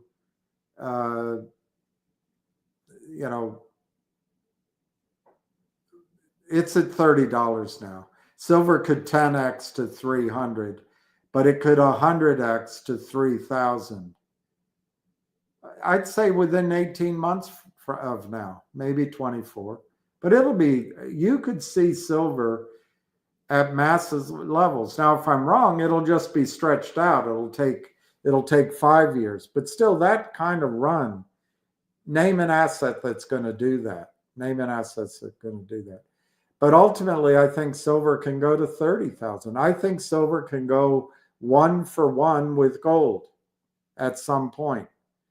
But again, silver, like gold, there's an aspect of it where the asset's undervalued and the price in dollars means something. So right now, it's $30 to buy an ounce of silver.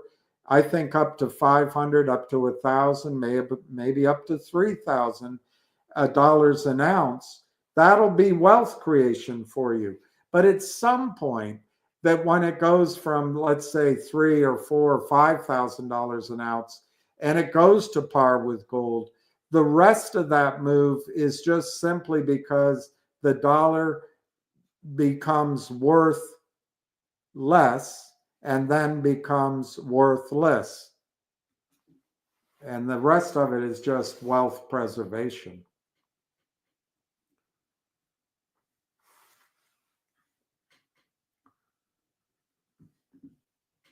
I know, it's a big day. After yesterday's revelation of Finger possibly having a toxic financing, what do you see in the future? Can they make it profit, or is their fate possibly that of MMAT? Look, I don't know. I don't say that the revelation, well, you can call it a revelation. I don't think we know that answer yet. I just wanted to call to your attention that Roth Capital has not impressed me with Roth Capital's ability to correctly price a secondary, and then secondly, to maintain that offering price, to maintain the market in the stock. I'm not impressed. So what does that mean? Does Roth Capital suck at what they do? Maybe.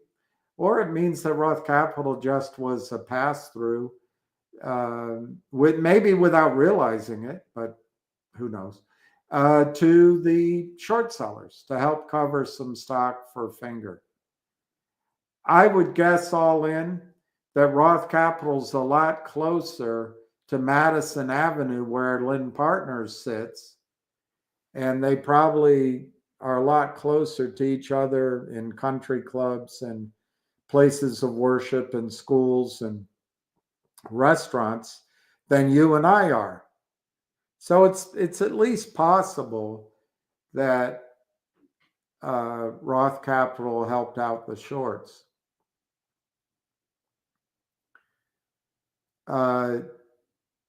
I think, but it's just me.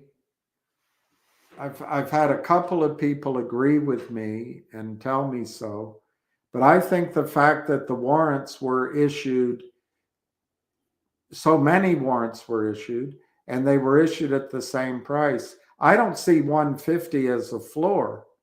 I see 150 as a ceiling for the stock right now. And I'm sorry to say that, until Roth Capital proves its mettle, I think that is what's in front of us.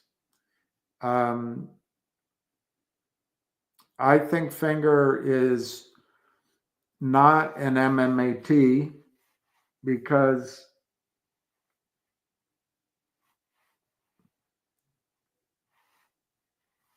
MMAT ran into the buzzsaw of Torchlight, and then MMTLP, which was a coordinated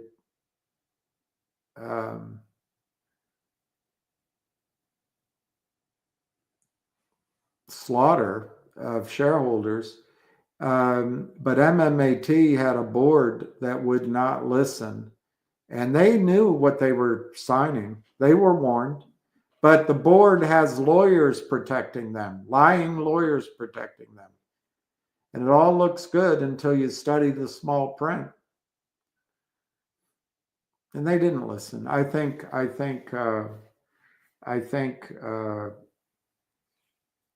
Finger's different than that. But Finger was destroyed by the Lynn Partner financing. I saw 100 million shares get sold in 10 days, and that was almost 2 years ago.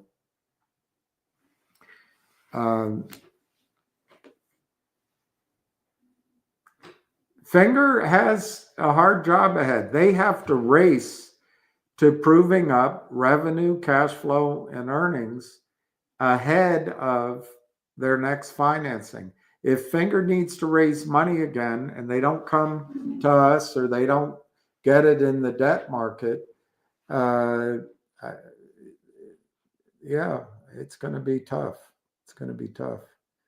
But that's the remorselessness of the Burroughs Park boys and the Stevie Cohen acolytes. They just are remorseless. And that, I don't know exactly who it is in this case, just using those names as a touchstone. I seriously can't believe Martin Shen would do a toxic. It's not about trusting him. I don't think he thinks it is toxic. And I don't think that means he's delusional or that he's lying. I think, who do you trust? Roth Capital seems like a legitimate investment bank. And I could be wrong on my analysis of that financing. I don't think I am, unfortunately.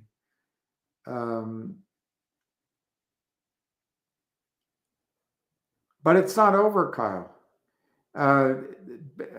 Roth Capital, in my opinion, probably has the next 2 weeks to prove that they can get the stock price up. There'll be a research report. I don't know. How many times do we have to say the same thing over and over again? I just think there's risk in Finger. But I also think Finger, the core of investors are committed to making this work. They're going to do many different things to try to catch out the shorts. I do think there's a fundamental story. I don't think Martin believes that this financing was toxic. I do not believe, because they say, oh, it's just warrants. It's not convertible. But the warrants give unscrupulous men the ability to multiply to broker dealers how many warrants are out there. The warrants give, at least if you assume a ratio like the banking system uses, a 10% coverage is enough to fulfill demands for physical shares, but it might be a higher ratio than that. The warrants provide a lot of cover to the shorts and the prime brokers, particularly if you add in derivatives. Had to put one of my daughters down. Oh, gosh.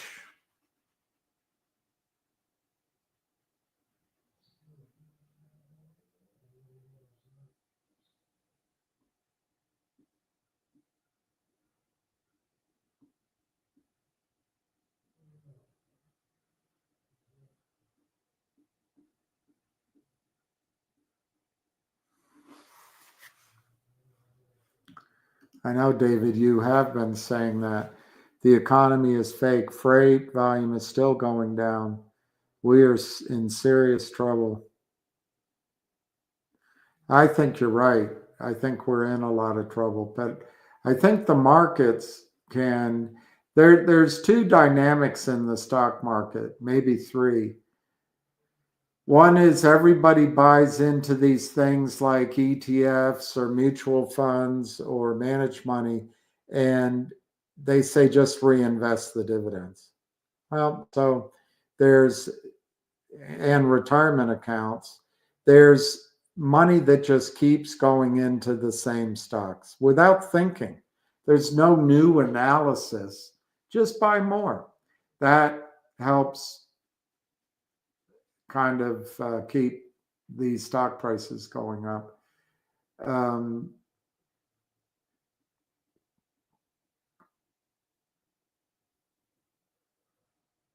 International money. I just read that one of the wealthiest families in China, $300 billion net worth, has fled China. They went to Canada, but it still means they have to put all that money somewhere. I think a lot of the money around the world that seeks a safe haven comes into NVIDIA, comes into Apple, comes into Microsoft, etc. And so I think the market is up on that. I also think all of the wealth advisors, they all want to be in the same quintiles of performance. So even though some of them have shorted, as the market goes up, they're just going to fall over each other to get long. So their performance, when they talk to Mrs. Latham, is just as good as your performance when your fund talks to Mr. Ford, you know? So, but I agree with you. I think we're in a depression, potentially.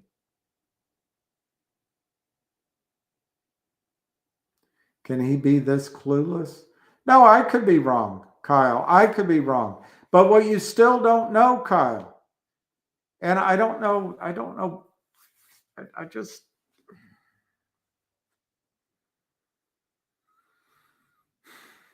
what you still don't know is his use of proceeds. You just don't know. You don't know. You have an idea of it from his interview, but you don't know the specifics because it hasn't been announced. If the use of proceeds is powerful, finger motion can outgrow this peril. But it's not Martin Shen.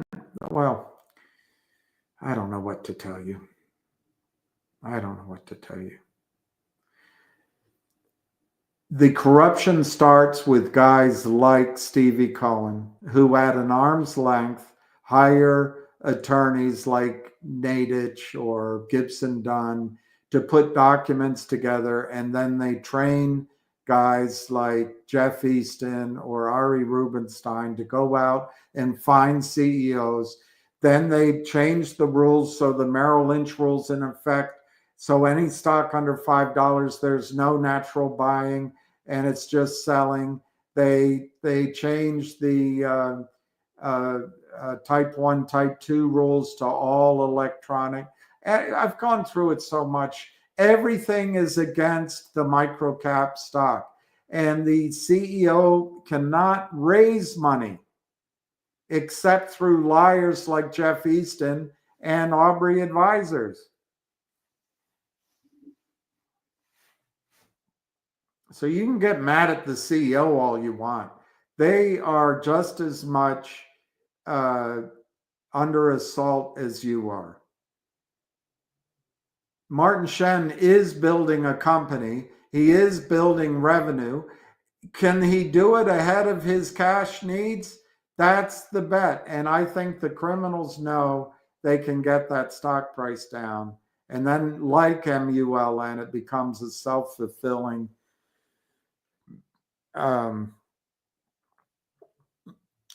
issuing stock just to stay even.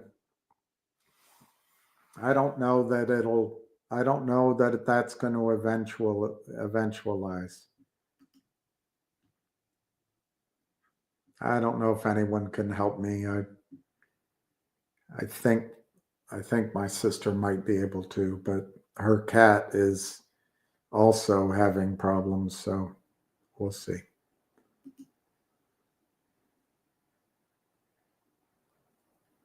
Puppies, cats, puppies, horses, animals, we don't deserve them. I love them. I love all animals and birds. I love them all.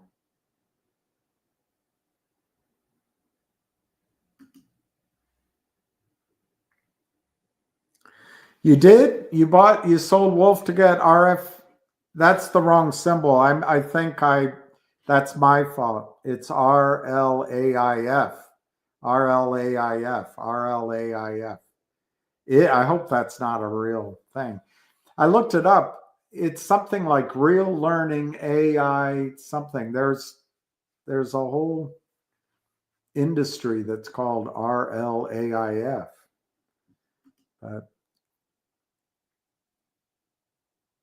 Oh, Rail. the Canadian chart rail, I could try that. Yeah.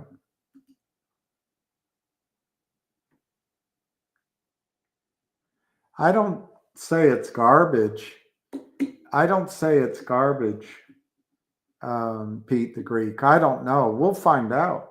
I'm just telling you, it's highly unlikely anybody's looking out for us. The whales put a lot of money in GTII. They want to get that money back out and make a profit. We're just dead weight. I don't think Ham has, I don't know what his experience is. He built a company and I think did it pretty damn well. But I don't know everything at all. But I've raised money for dozens, maybe. I don't think it would get to 100, but it might be close. I've raised money for a lot of companies and I learned a lot. I mean, a lot of mistakes, a lot of disappointment. And there's something about preferred stock that just takes control of the whole thing. And then you have it, you might as well just check out, go, just have your certificates sent to you so you can decorate the wall behind your toilet.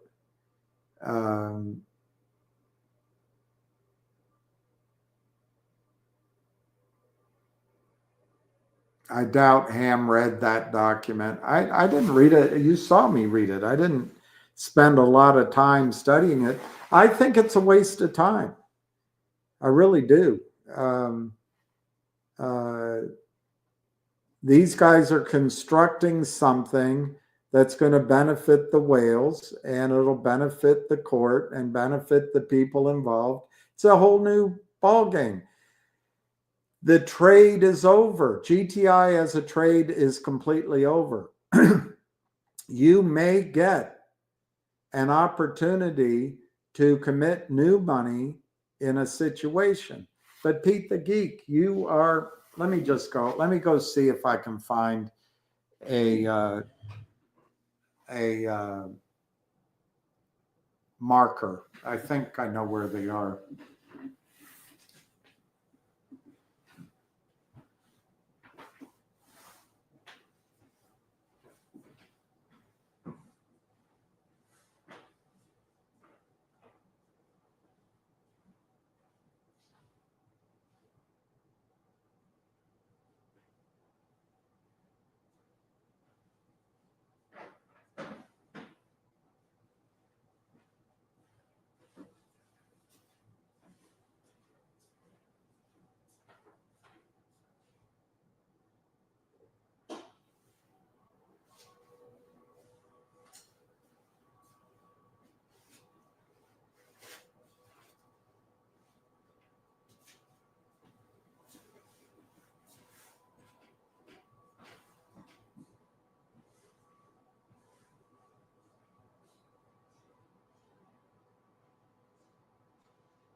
Okay, I think I read in the filing that there's something like 300 million shares of GTI now outstanding and a potential of 50,000 preferred. But let's just assume it's 300 million, which means that maybe 200 million is being taken back. The receiver gets 5% of that. So 200 million, that's 10 million shares, according to a filing that was made with the SEC. I'm not making it up.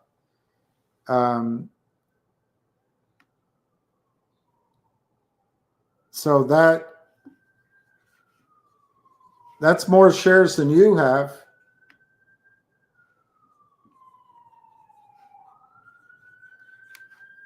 And it's given to him. He's not paying for it. So let's say there's 300 million shares of GTII now.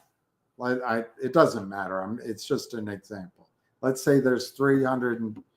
God, it's just such a waste of energy. But I guess you might learn something. Now they created this subsidiary, and the guy putting in the AI company, which we all have to admit was very impressive. It's revolutionizing trading for retail. I mean, that's pretty powerful. They get 1,000 shares of preferred, which means they control the whole company.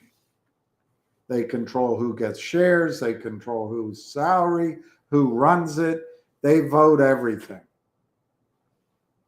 But let's just say they're looking out for us anyway.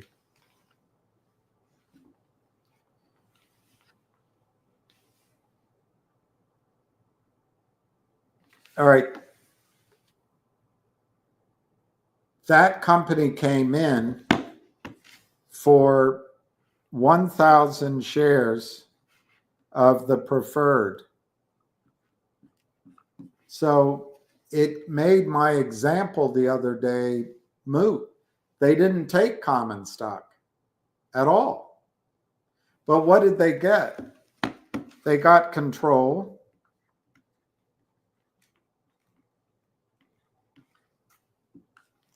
In a liquidation, they get 4 million ahead of us. And any distribution, they get double the collective.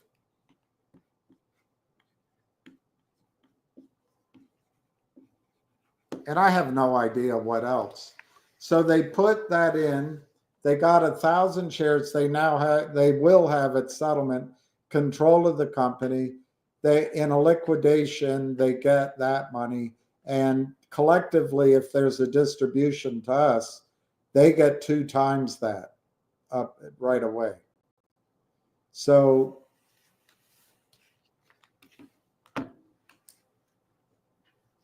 what do you think that means? Do you think it means that your shares have value? Maybe.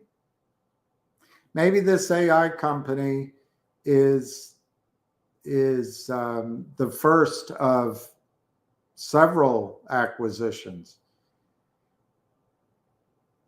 It certainly allows one man, several men to take control of the shell, which is fine. I mean, none of this is devious. It's just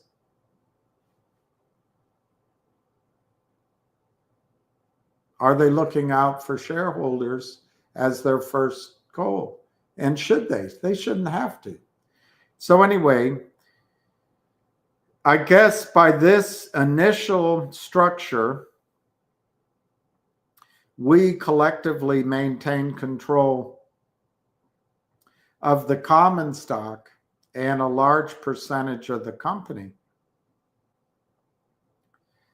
But to the extent that the company might only be worth millions of dollars, the preferred shares has first claim on most of those assets.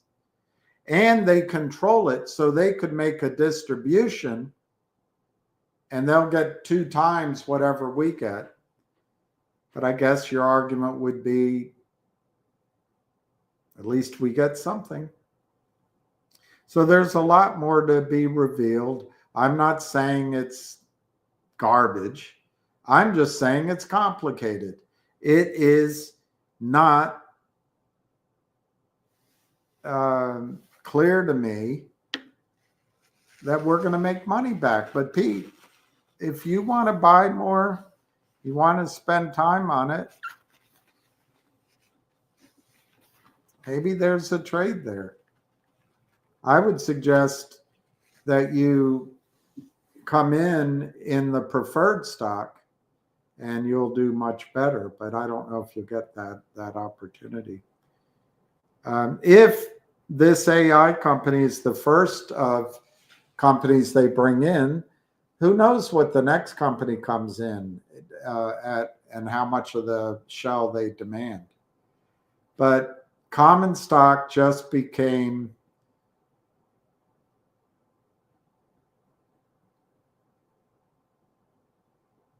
well,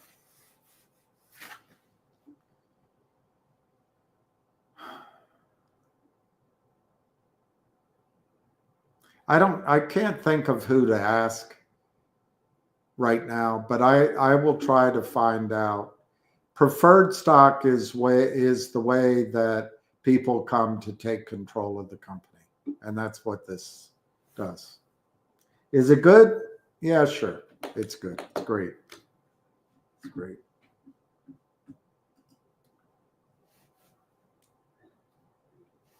What's a fair penalty to the brokers and the shorters?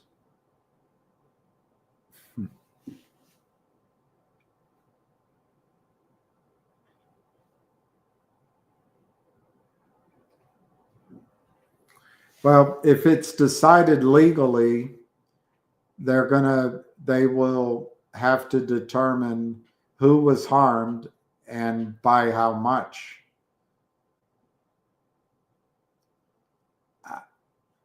I think as long as there's shares available at the transfer agent, the other side is going to be able to argue you could have gotten your shares if you asked for them. And that's, so who's harmed in that? I don't know. In terms of the ability to trade for 2 days, their argument is that the only way you could have traded is if you had bought or sold by that Thursday, the 8th. They are ignoring the fact that you can have short settlement. But that would be the argument they'd make in court, is regular way settlement, trading stopped on Thursday, so no harm, no foul. Anybody else was going to rely on an exemption rather than the norm. You know, they're going to argue everything.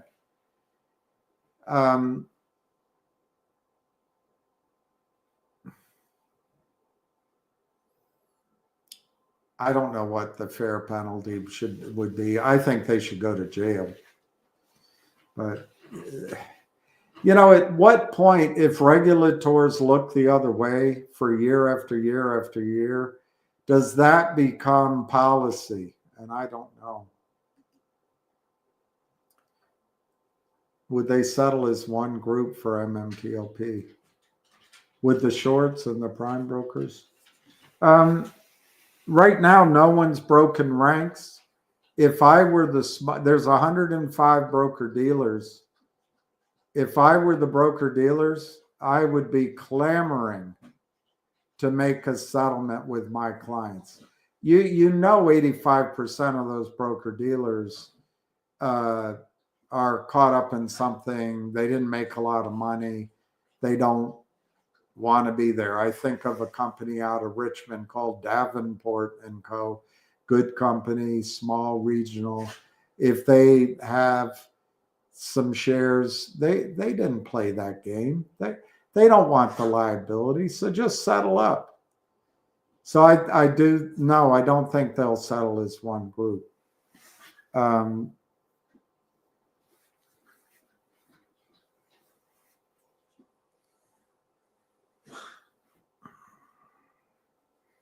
If there's a class action, they might fight it as a group.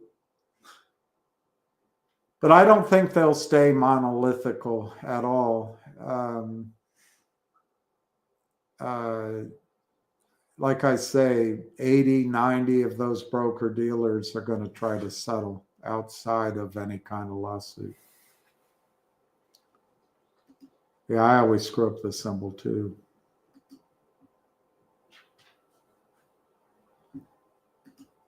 Good luck with the eye surgery. I pray I can see. Oh, never mind. I'm not going to say it. It runs too much risk.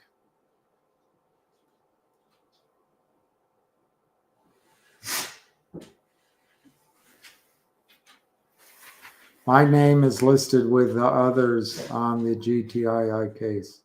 Not everyone submitted their numbers. Any benefits will come to those who did that first. If you did not, well, not sure how you come out. Well, I'm not sure it matters. There was no notice. So I don't think you can exclude anyone from a settlement just because you submitted your numbers to the company. I don't think that accrues any benefit to you that other shareholders don't get. I don't think that would hold up in court at all. So I don't see that. Any benefits?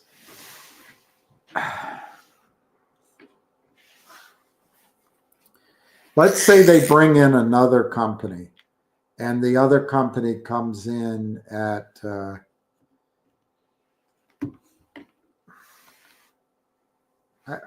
anyway, you know what? Let's just see how it plays out. I don't have the energy to go through it. I don't have the energy. Why would the trustee screw us allowing this to happen? I don't think the trustee's trying to screw you or us. I think the trustee's just doing his job. He's getting well compensated for it. He'll argue that, hey, I'm only getting it if I do a good job. Well, it was a layup because it was kind of brought to him as a well-researched situation by the attorney. I don't know that he took that much risk. It's been 4 months, 3 months of his life, but he's doing other things. But I don't think he's trying to screw you. That's not what I'm saying. He's getting paid. It's disclosed. That's it. Then that's happening. The trustee is trying to, looking at ordinary angler, trying to look at it as if this is a great transaction for all of us. And it might be. I've already admitted I need to talk to a securities attorney to find out what this preferred arrangement truly means. I just scanned it quickly with you. I'd have to study it again, and I don't think I'm going to do that anytime soon. I'm not sure if I'll be able to read for a week or two. I just don't know. But let's say it's a great deal. Let's say it's the best deal. They're going to bring in an AI company. I showed it to you. It's going to revolutionize and democratize how traders trade in the stock market. Okay, it's great. It's great, great company. They only took 1,000 preferred shares, which means technically they don't own that much of the company. Now, I'd have to reread it. I think they get 1,000 shares of the sub stock, the subsidiary stock. Yet that stock has voting rights over our common. I would have to reread this. And like I say, I would prefer to have a securities attorney tell me what it all means. But let's just say it's a great thing, Ordinary Angler. And it's really great for all of us.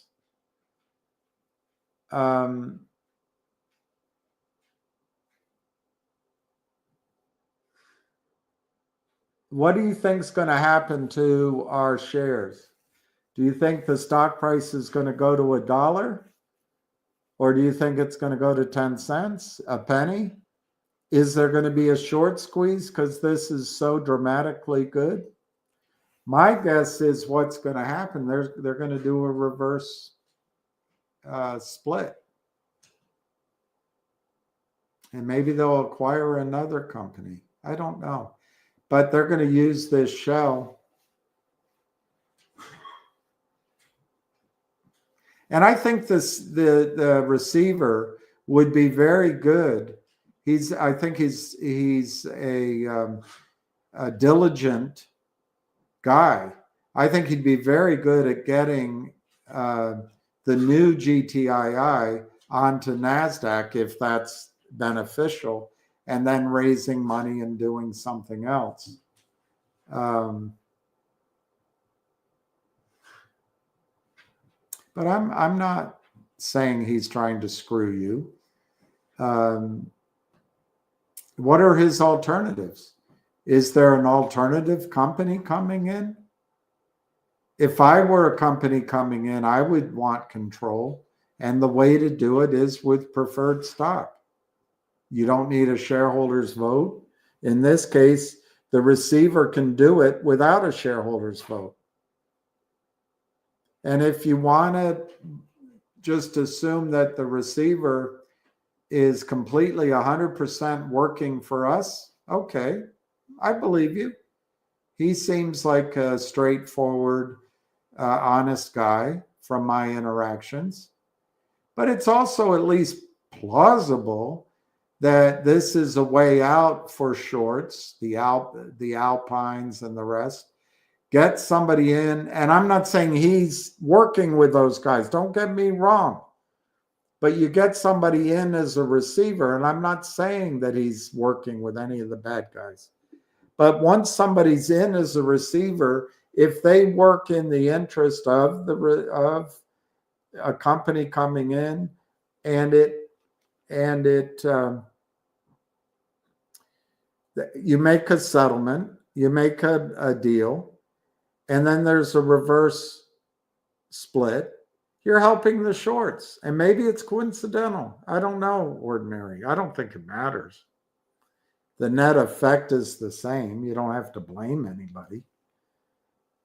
There's no hope in GTII. None. Unless people want to give us something for free. They want to come in, bring their company in, and give us value for free. And that might be. Stranger things have happened.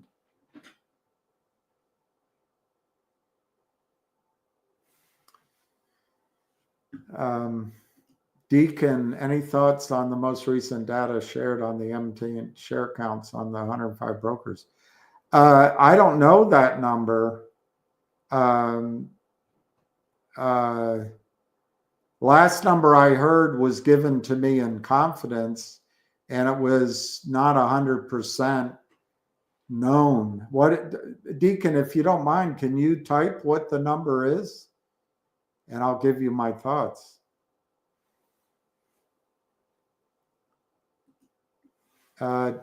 Richard has to deal with the attorney involved when people were given an opportunity to join. Yeah, but they weren't given notice. Ordinary. They weren't given notice. It'll never stand up in court. The joining doesn't give, look, I could be wrong. Maybe you're privileged because you said, here's my number of shares. They needed to get to a certain number of shares so they could go into receivership and move down this path. But they can't give you a benefit. You own shares just like everyone else. Just because you disclosed the shares you have doesn't mean you get an extra benefit. It won't hold up unless there's notice. And there wasn't notice, unless there's some sort of filing with the SEC. I don't see it. I don't see it. I could be wrong, Ordinary. I mean, I'm not saying I know what the hell I'm talking about. We just needed to trade plus Alpine. Yeah, I don't.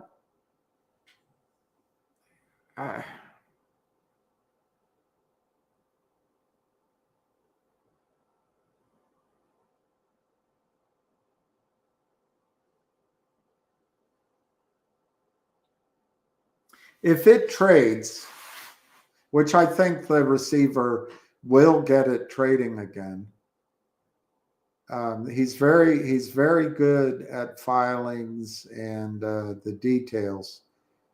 I think he'll do that. And I think the whales will pay for the audits. But what is it? It's a shell. It'll have a subsidiary who owns this AI company. What's the value of that AI company? I don't know. It could be huge. It could be undreamt of wealth. I don't know. I don't fully understand AI and its impact.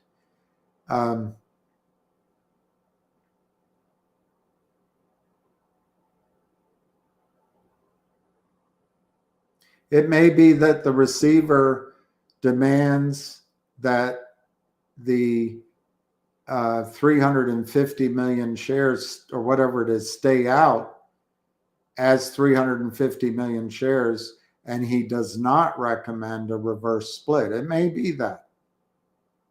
And so then the Alpine group can't get the money that's sitting there, and they have to maintain the capital requirement against those shares. Maybe that's what the receiver will do. We'll find out.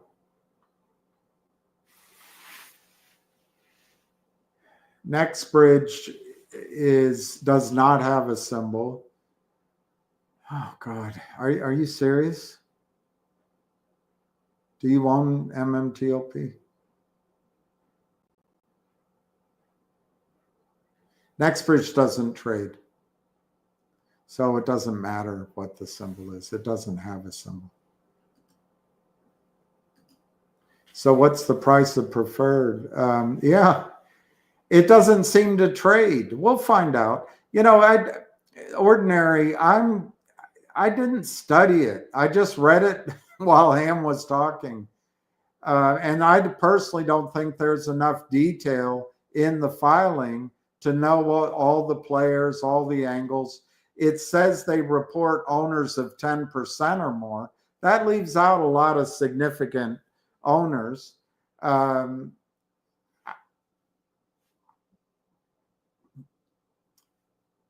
Yeah, it'd be great if they sell us the preferred. I don't think they're going to. Preferred is a way of taking over a company. And you do what you want. Richard Hoffman and the attorney, hey, Jonah, used our info to remove the board and management to regain assets and value stolen. The trustee is weaving through the financials to ascertain what happened. Yeah, I guess. I think the trustee is just doing the filings. I think the lawyer out of Arizona has gone through, and I think there were some court cases files. I think the lawyer did the forensic work. And maybe the trustee's doing part of it. Maybe Richard's doing some of it. I don't know. But it's broadly that Reichman issued shares to his daughter, issued shares to a charity, maybe issued shares to himself, and they're going to take all of that back. Again, according to filings, the receiver gets 5%, just under 5% of those shares. And then there's cash. There's a cash value. Did Reichman sell those shares? Did he get payout? And they're going to get that money back, and the receiver gets 4.99% of that as well. So the receiver, I think, is going to find out what happened and going to, I think in the case of the shares, it sounds like he's going to get around 10 million shares. I could be wrong. And on the financials, I don't know how much money they're going to claw back, but if he claws back, the donation to the charity was like 30 million. But how do you calculate it? Is it cash or is it the shares? I don't know. Gets confusing. But if he pulls back, I don't know what number, $20 million, he gets $1 million. So he's weaving, but he's gonna be paid to weave. They did.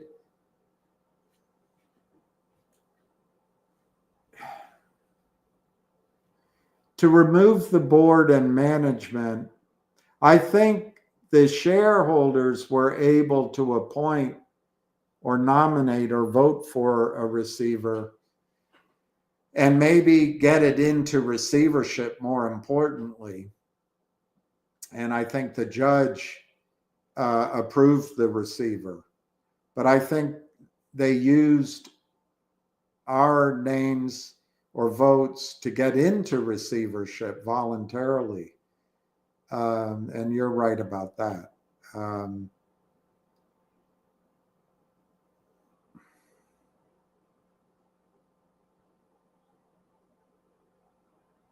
I just don't see where the value comes to us. There's two aspects to GTII, a short squeeze. I will state unequivocally, GTII will never see a short squeeze, in my opinion. Could I be wrong? Absolutely. I've been wrong about everything in my life, but I don't think it'll see a short squeeze. So the next thing is, what value is our shares? All right, there's nothing in the company. There might be some cash recovery. Let's assume they recover $20 million and the receiver gets $1 million. They got to pay the lawyer in Arizona. I understand Richard Hoffman's doing everything for free. The whales aren't paying him. The receiver's not paying him. The company's not paying him. So I guess we don't have to take a deduct for that.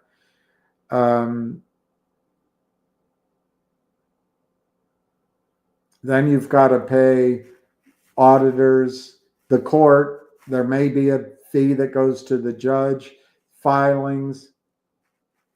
There may be some creditors out there. I don't know. There may be lawsuits, additional lawsuits, employee lawsuits, board members that are upset that you have to settle. I don't know. But let's say they bring in $20 million. $1 million goes to the receiver. So you're at 19 million. Let's say all of sundry that I just said maybe adds up to 4 million, and that is paid out. So there's 15 million to distribute to shareholders. Now, because of this AI, if that 15 million is distributed to shareholders, and I don't know how this would be calculated, but double that amount has to be given to the preferred shareholder. So just to give an example, Jana, let's say it's 15 million that's going to be distributed.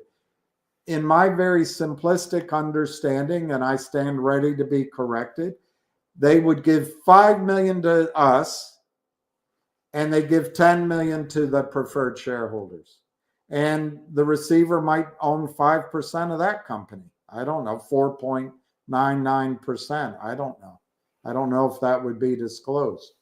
But they'll give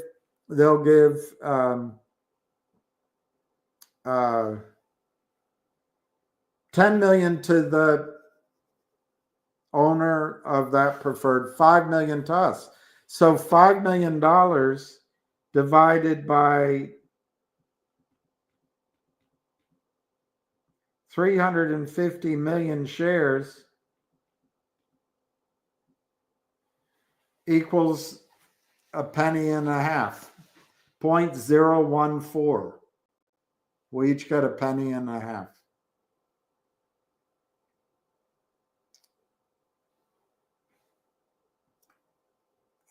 Everybody has pretty nice life-changing paydays on the legal side. And to the extent the company comes in with an AI company, all of a sudden they have $10 million. We have a penny and a half. Is that garbage? I guess not. It's better than zero, but it's still kind of meaningless in this grand scheme of things. But I don't know. Let's see how it plays out. I may be misinterpreting it. This may be the greatest godsend ever. But my experience is once things go legal, it's no longer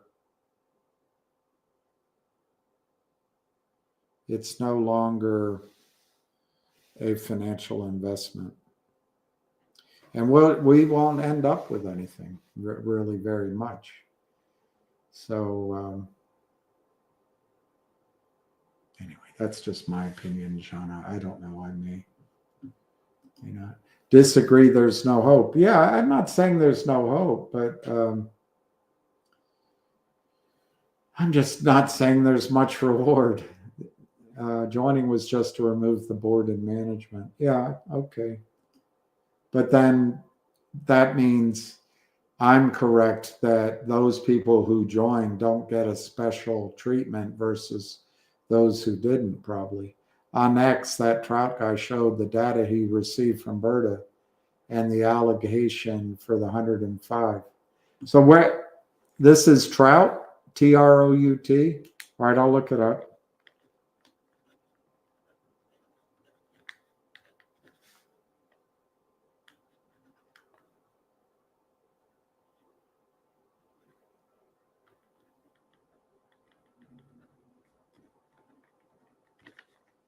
I'll try to look that up. Miss Scott showed the allotments, not there was a proof of an overage. M.S. Scott, M. Scott.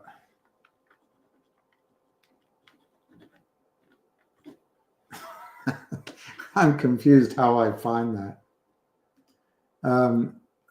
I'll be thrilled if it goes up to where I bought in. Thrilled.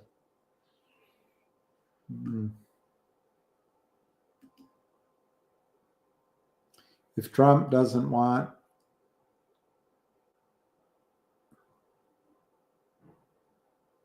yeah, I think, Peter, I'm not sure right away, but if our markets aren't honest, capital flows to honest markets. Cars, jewelry, shares. Yeah, it reminds me of what Medvedev said when he was playing the Thai tennis player. He almost lost. It went to 5 sets, but Medvedev said, if he keeps playing that like that, he's going to get cars, women, casinos, everything he wants.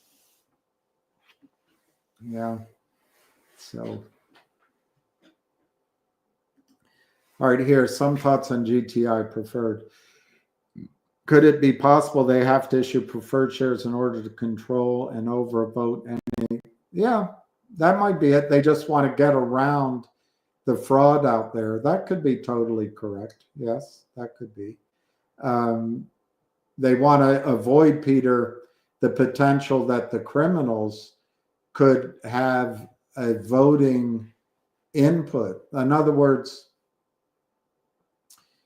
I don't know, making up, there's 250 million shares that we control. But let's say there's 1 billion shares stuffed around the market in various broker-dealers accounts that aren't real, and they all get a vote. So in a way, the criminals could vote control of GTII, and maybe that's exactly right. Maybe that's the motive for creating the preferred shares, is to maintain control of the company from the criminals. And that certainly is maybe a better explanation than the one I gave.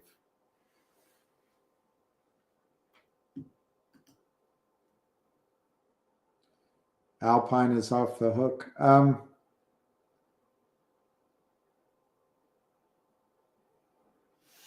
I don't think Alpine's off the hook now, but in a reverse split, they'd be off the hook. In a reverse split, they'd be way off the hook.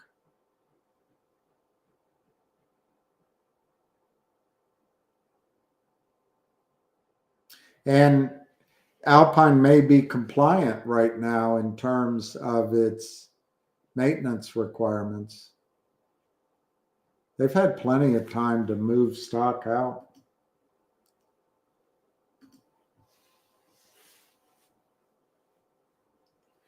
Okay, if they don't distribute it and they use in that example, 15 million to rebuild, yeah, that could be.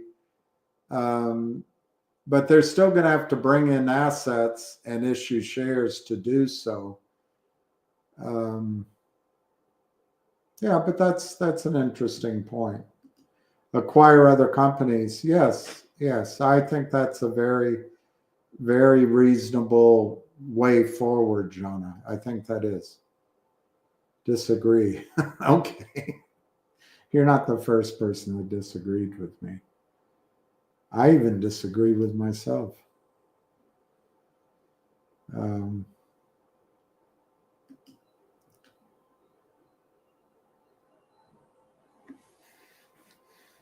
Let's wait for Richard to decipher it. I don't think that's something that Richard would comment on, but maybe that is a governance issue. That's a leadership issue, but I think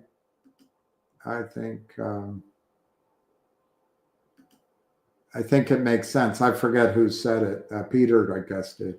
I think it makes a lot of sense. That's why they did the preferred, so they can't be controlled to the criminals. And that makes a lot of sense. And that's certainly a positive way to read that. Let me see if I can find Trout on X. I don't know Trout. Let's see, Trout. Trout lady, Trout video, Trout drivers, Mike Trout, baseball player. All right, Trout, MMTLP.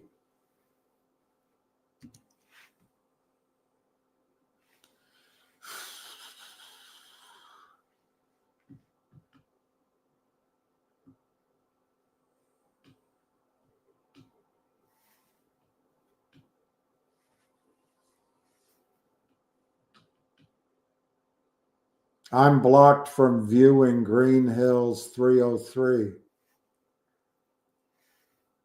So I can't read Scott Trout. Scott TRAUDT.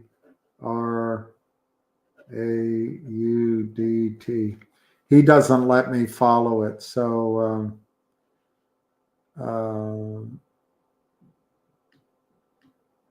let me just put that in, Trout.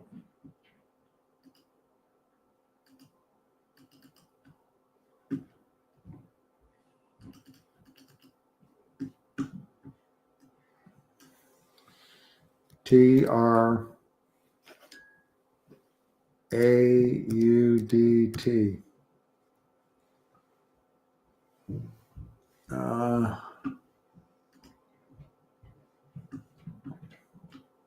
Oh, maybe I can see the cat system doesn't work.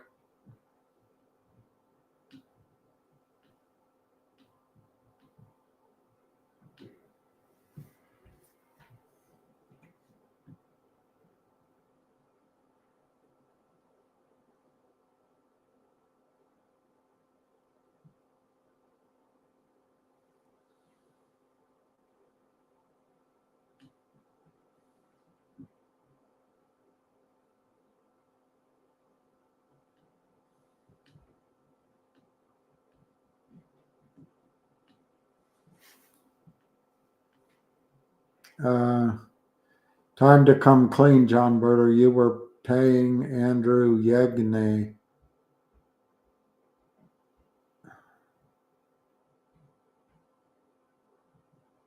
Is Andrew Yegney due diligence?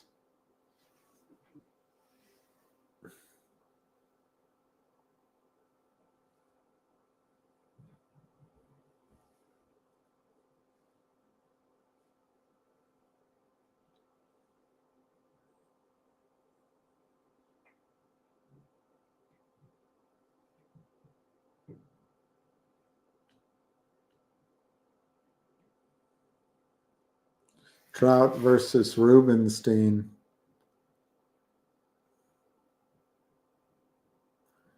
Oh, here.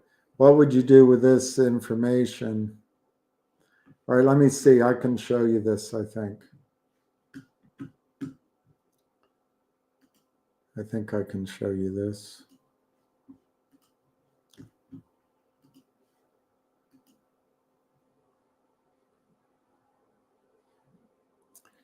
What would you do with the information of the exact distribution of shares?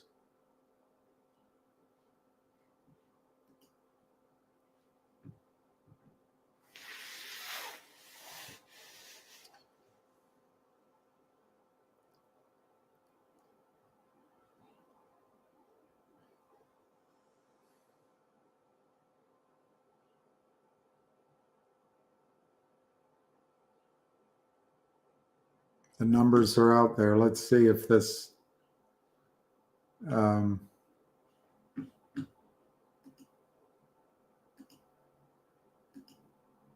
right, let's go through some of this. Let's just see. Let me just zoom in.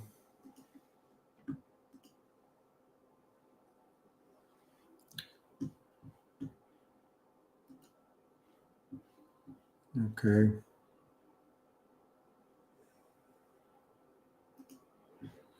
Let's zoom in. All right, Apex Clearing Corp, 5 million shares. Bank of America, 62,000. Schwab, 12 million. TD Ameritrade, 53 million. That's consistent. I heard that I heard Ameritrade had 60 million. I heard that like 2 years ago. UBS, nothing. Nation Financial, 21 million. RBC, 16 million.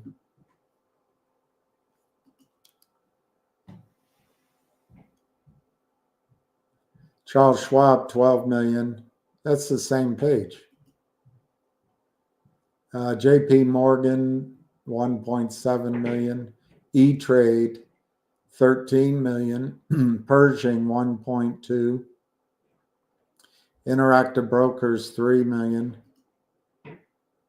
Raymond James, 500,000. Citibank, 3.2. It's interesting information. Then there's a fund list. Goldman Sachs, Brown Brothers, Morgan Stanley, Jefferies.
All right.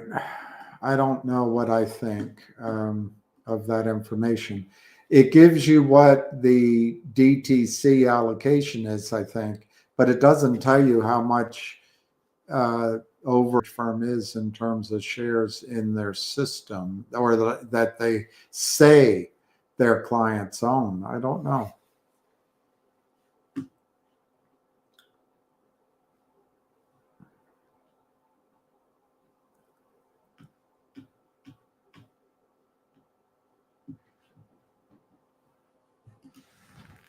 We all have a tendency to hold on to our pets longer than we should. Yeah, I don't know, lucky boy. Do you want to go? Do you want to go to heaven? Huh?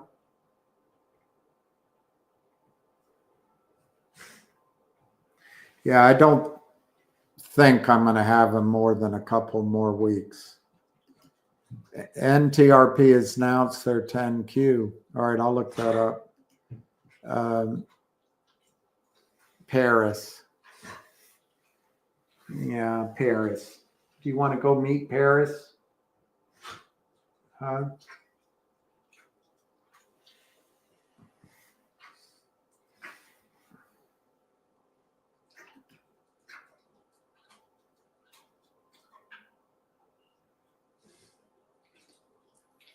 Yeah, there's BudTex. There's a filing today, an 8K filing. Why don't we all read it again? Let's just read it all again. Why don't we go through it again?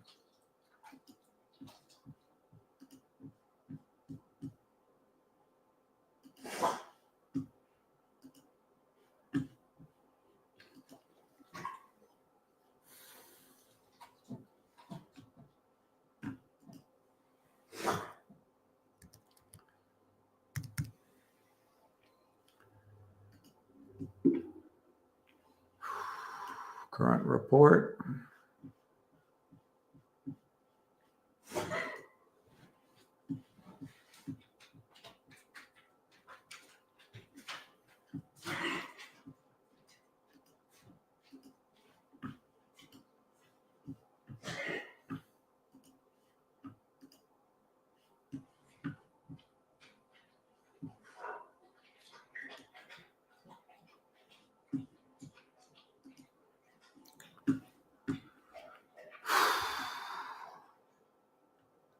On January 9th, global tech entered into an agreement and plan of merger pursuant to which GTII Merger Sub LLC, wholly owned by the company, will merge with AI Versity LLC, doing business as Traders GPT, a Puerto Rico limited liability company. Pursuant to the merger agreement, 1,000 shares of company's newly designated Series B preferred stock, that's GTII, will be issued to the shareholder of AI Versity in the merger. Merger closing is to occur upon the satisfaction of approval of the court, customary closing conditions, and any absence of material adverse changes. Paul Strickland sees no impediment.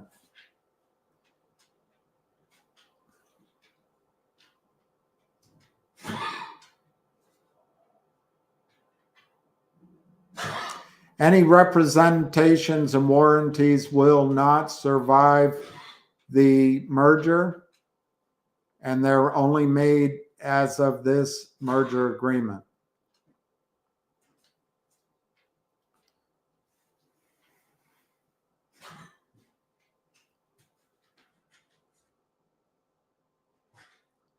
Each share of Series B preferred stock shall have super voting rights in amount equal to 100% of the total vote of all outstanding shares of common stock and shares of preferred stock. Each holder of Series B preferred shall be paid twice the amount of dividends issued by the company to holders of common stock on a pro rata basis. Each holder of Series B preferred stock shall receive a priority of $4 million to be paid before any holders of common stock receive anything from net proceeds of a bankruptcy or liquidation.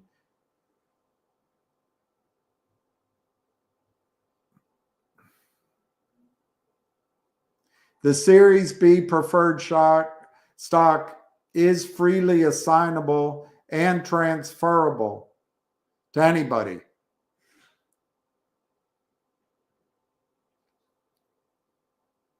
So long as any shares of Series B preferred are outstanding, the company shall not alter or change the rights, preferences, or privileges of the Series B preferred stock.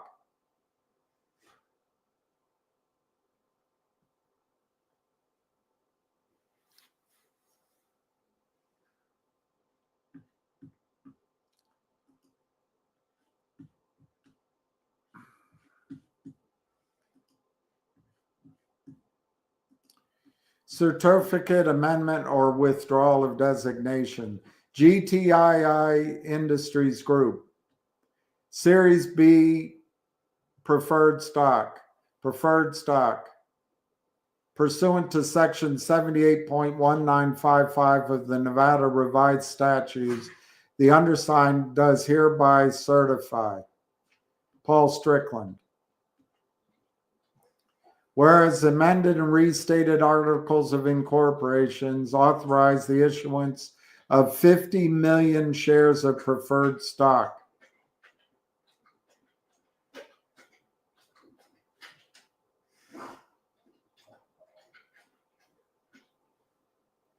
The number of shares so designated will be 1,000. The series of preferred stock shall be designated, and the number of shares will be 1,000. So this 50,000 is preferred stock without this specific designation. So the 1,000 of preferred B controls the company. Each share of Series B preferred super voting rights equal to 100%. Twice the amount of dividends issued. $4 million before the common stock. Freely assignable.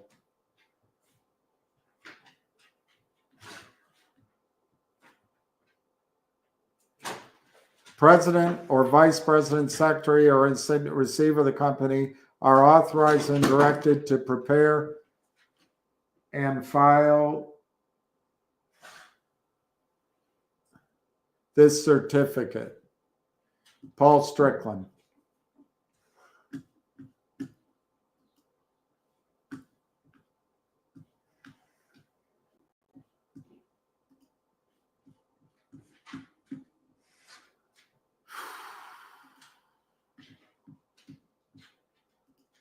Agreement and plan of merger and reorganization by and among Global Tech Industry Group, Inc., GTII, the GTII Merger Sub, LLC, and AIversity, LLC.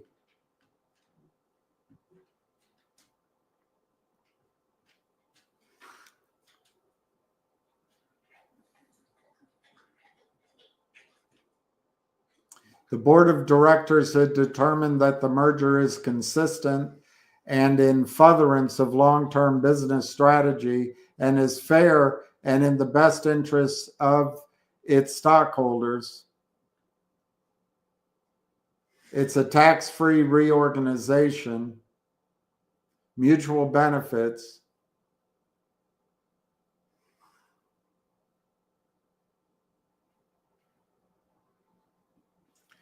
in accordance with the provision of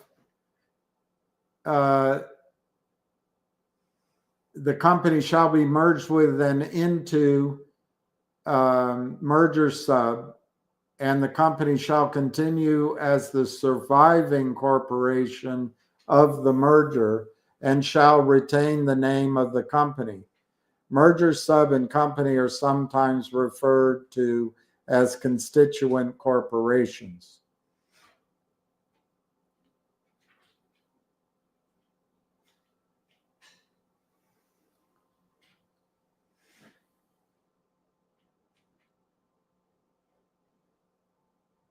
The articles of the acquirer, let's see who the acquirer is.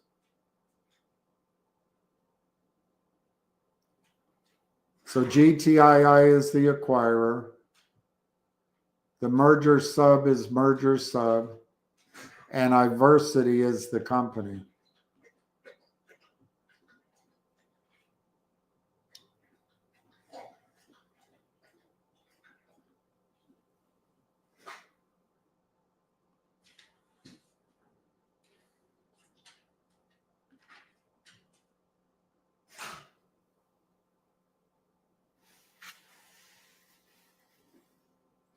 So the company becomes 1,000 shares of the acquirer of GTII Series B convertible.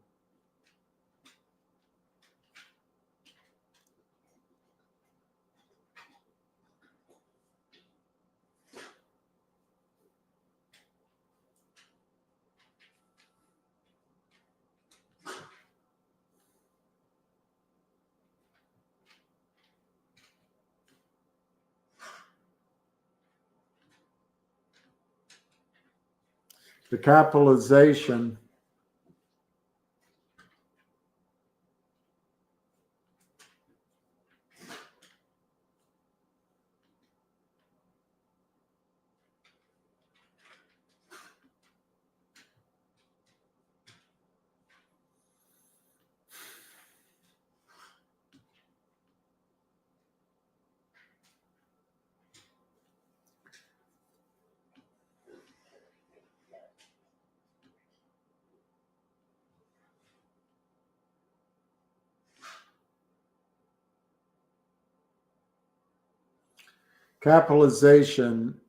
the authorized capital stock of the acquirer, which is GTII, consists of 750 million shares of common stock and 50,000 shares. That's different than what it says up top. It said 50 million. So I don't know which one's a typo. I assume 50,000 is the right number. Maybe they changed. That's right. They made it 1,000 shares each. Okay, so it's 50,000 shares of preferred.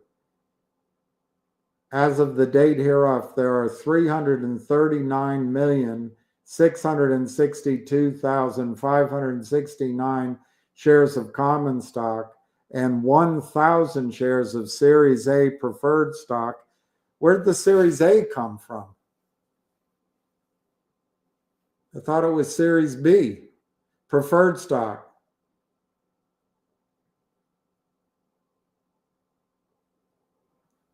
Schedule 4.4 sets forth all of the holders owning more than 10%.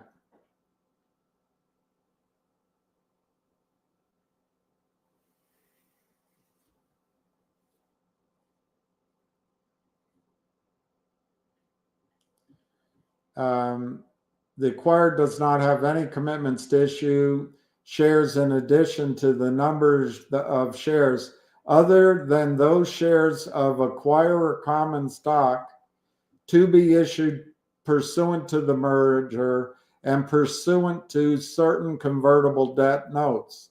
Additionally, GTII represents that the receiver is seeking the cancellation or transfer to the receiver the 1,000 Series A preferred shares currently issued and outstanding and held by the former CEO of the acquirer. Okay, so the 1,000 Series A is how Reichman controlled the company.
So each stockholder of the company will sign, the company is the university, will sign a representation letter acceptable to GTII representing that the GTII stock issued in connection with the merger will not be registered stock.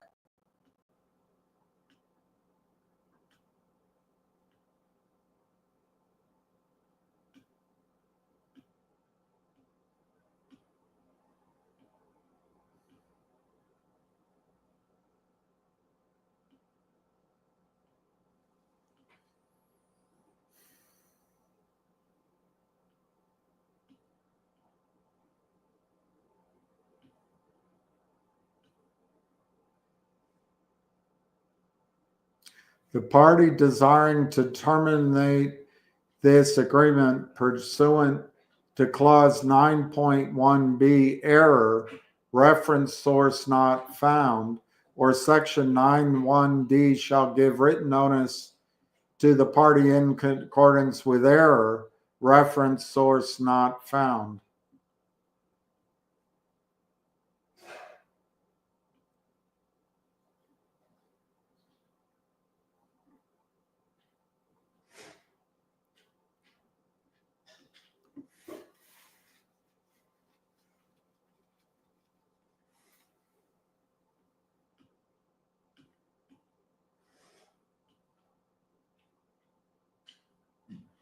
So Paul Strickland is the receiver, and he also incorporated the sub. John Forster is the CEO of the university. Here's all the schedules.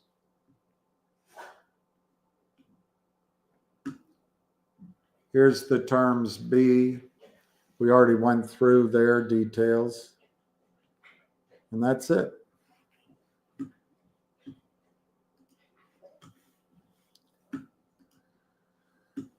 I hope that makes money for you.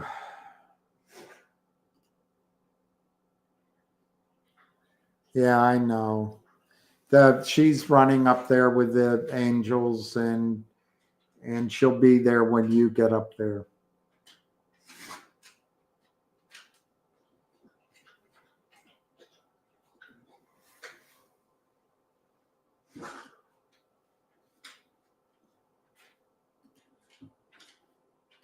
Reichman issued Series A.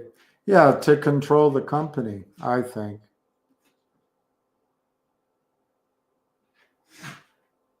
Yeah. That's it. It's legal without shareholder vote because it's in receivership. That's exactly right. If you believe that was toxic financing, why didn't you express that with Martin during the interview? I didn't see that. That was not published. I didn't see that until later. And I intend to ask Martin about it, Doug. Look, I'll admit I'm an idiot. I'm a wisdom of the stairwell kind of guy. It takes me a while to think through things. I'm slow on the uptick. So,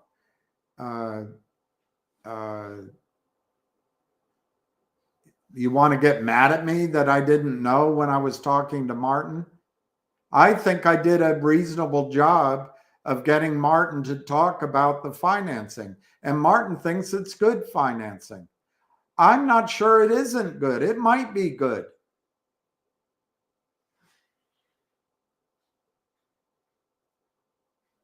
Maybe you can add your opinion to it. I don't know.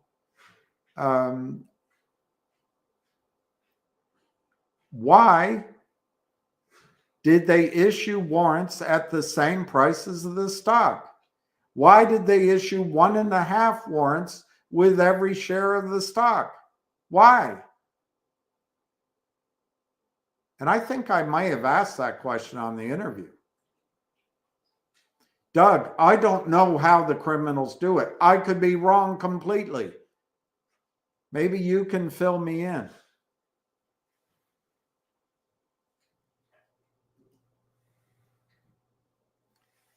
Why do you still despise GTII now? Yesterday's tirade was not good.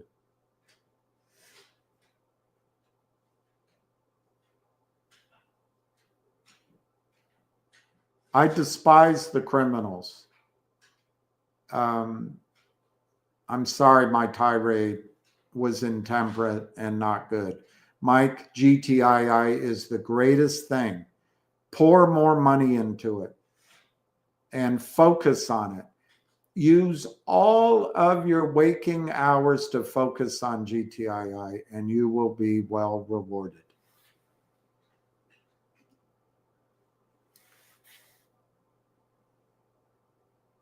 Oh, Bud Tex. He's walking around now. That's what confuses me.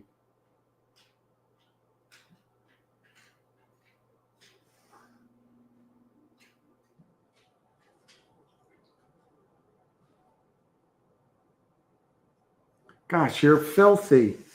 I just paid to have a bath and you're filthy with your own crap all over again.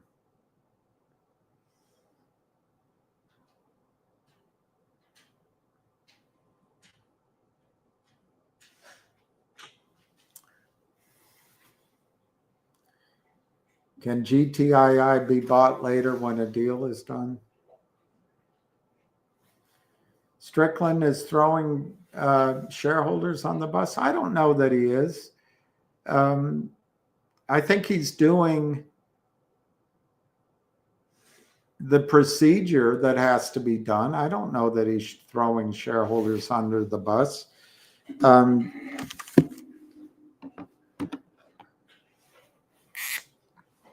GTII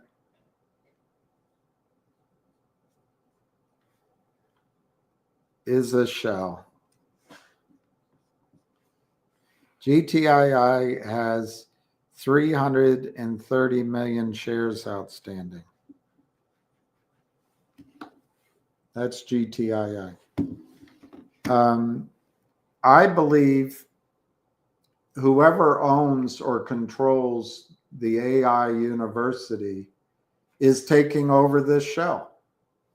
They're merging you saw it. It's really an impressive AI company. If you didn't see it, we can look at it again.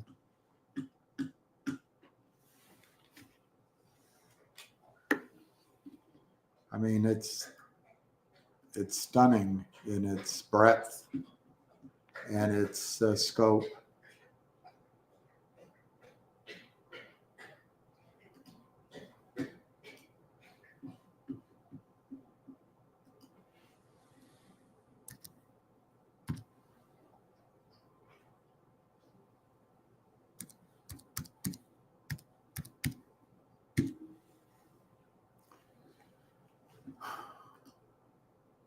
I mean, look what AI Versity does. It's amazing. It empowers smarter financial decisions. That's incredible. And it gives you real-time AI insights.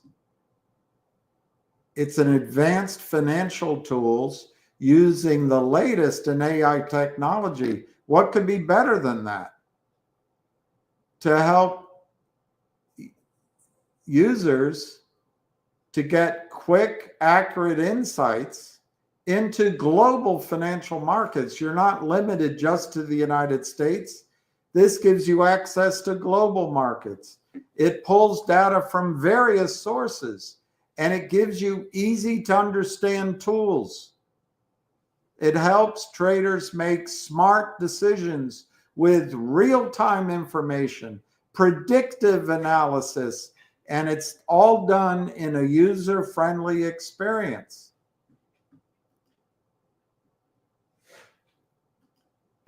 Our product doesn't give you any information.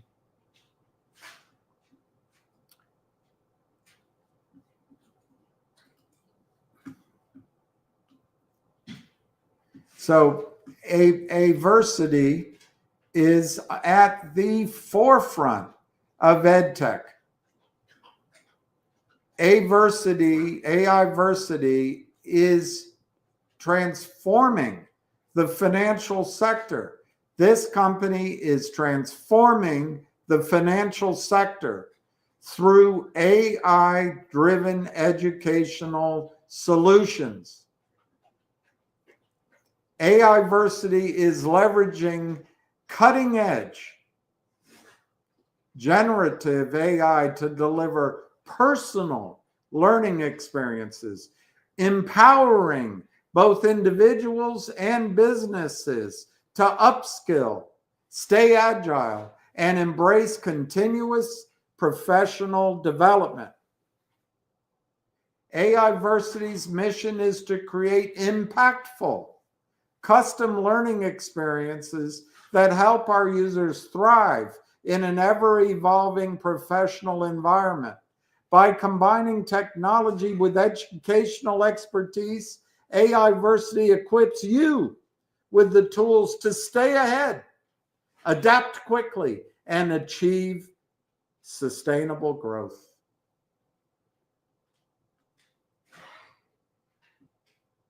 So Traders GPT and their generative AI model are poised to revolutionize the retail trading landscape by enhancing decision-making processes, personalizing investment strategies, and providing real-time insights.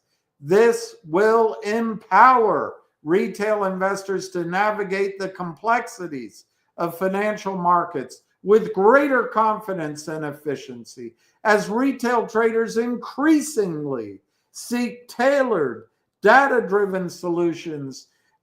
Integrating Gen AI into trading platforms will facilitate smarter investment decisions and democratize access to sophisticated financial analytics that were once the domain of institutional investors.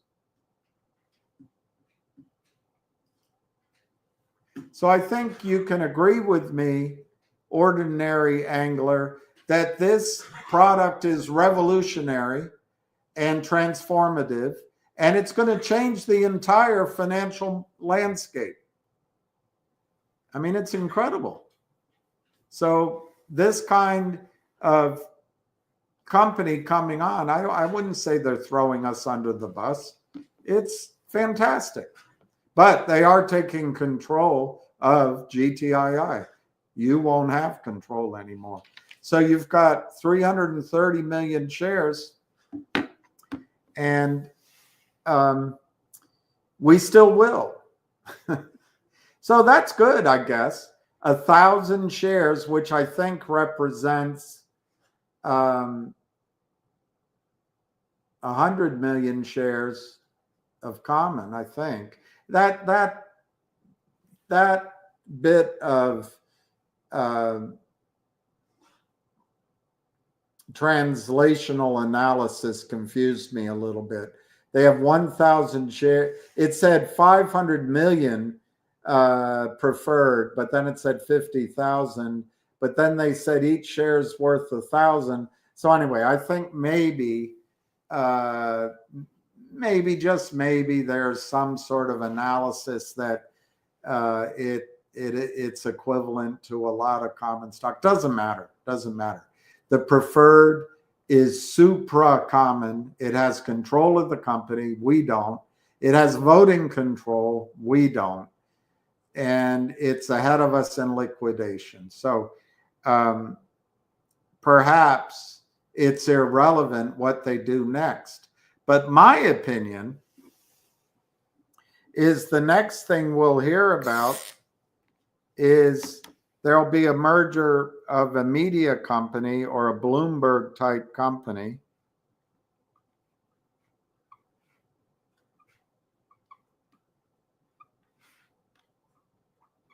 Where do I get that from?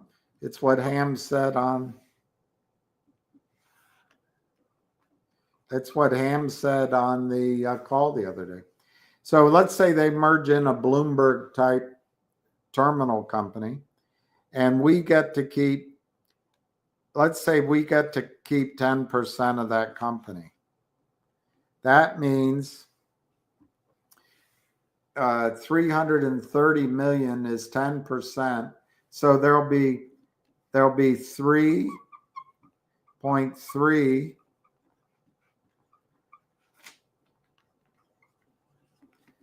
billion shares outstanding of this new Bloom of common, maybe.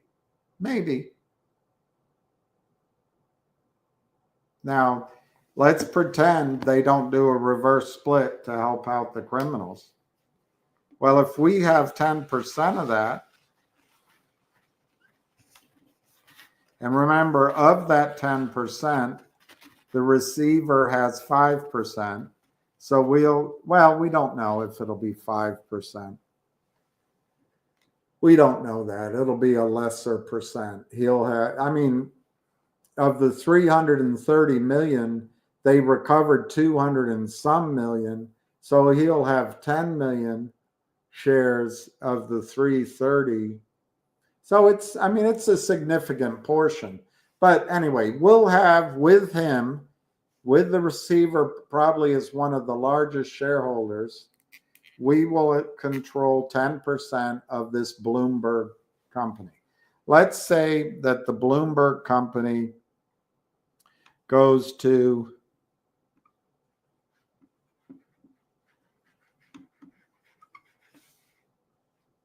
$1 billion in market cap over a 3-year period, and we have 10% of that, so we have $100 million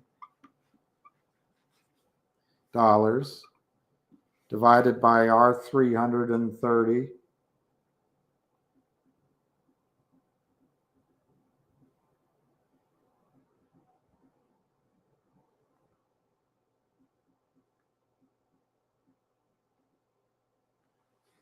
So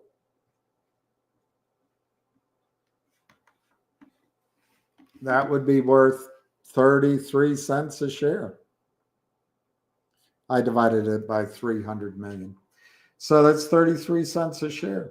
So that's what we could see in GTII over time if they merge it on that basis. If we get 5% of the company instead of 10%, we might end up with 15 cents a share over time. And you can see why I think it's worthwhile to spend a lot of effort analyzing these deals, because we're going to have so much in it. Now, if they have 3.3 billion shares outstanding, the advice is going to come, let's do a reverse split. So they'll do 1 for 100 shares.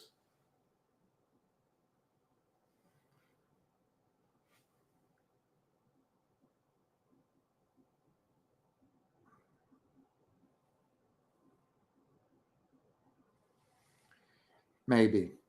So there'll be 33 million shares outstanding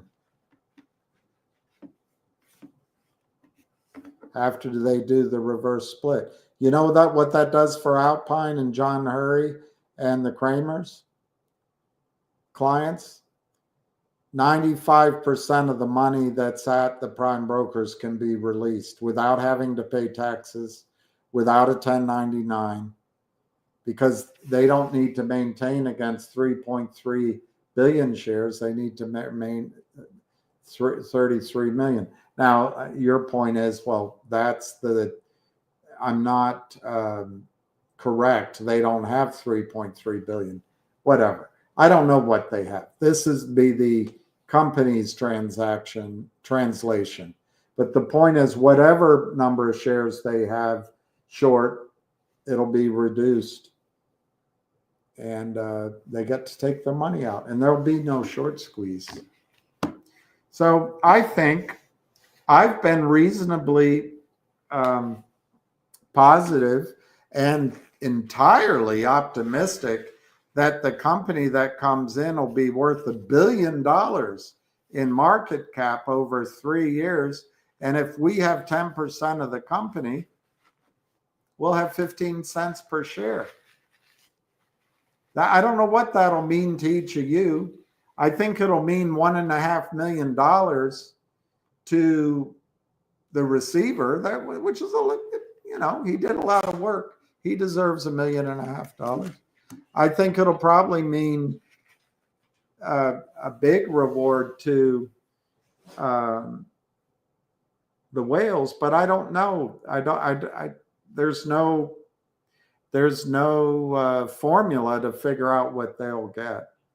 But anyway, we will get 15 cents a share in that scenario, maybe 30 cents a share in 3 years. And maybe we'll get more. And it's wonderful.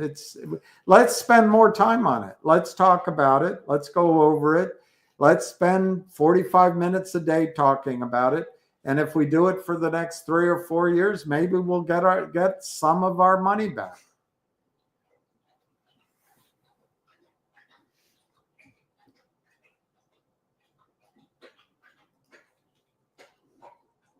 I don't think Strickland is throwing us under the bus. I don't believe that. I don't believe that. The reason I point out what is happening isn't to say he and the other attorney and Richard and the Wales don't deserve whatever they negotiate. I'm just trying to say it's not a financial transaction anymore. It becomes this other hybrid. And you got to sit and figure out what it's worth. We don't know. But it's not a trade anymore. I guess that's all I'm trying to say. I'm not trying to say that Strickland is throwing under the bus. I don't think he is. I don't think he is. He's taking a completely encumbered shell, and he's turning it through the cleansing process of the court. He's turning it into a valuable over-the-counter shell, which AIversity is picking up for nothing. They're putting in one of the most astonishing company corporate claims I've ever seen, which is they are revolutionizing the landscape for all financial transactions. They're exchanging that for the shell.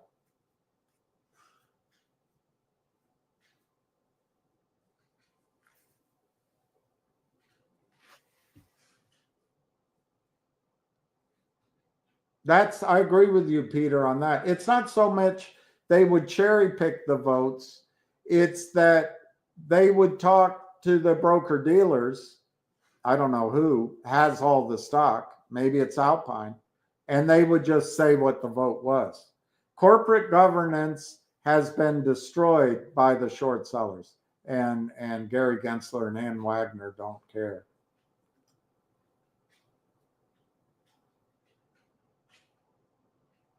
You'll get a tradable stock back. Sure. Sure. You'll get a tradable stock back. Absolutely. Absolutely.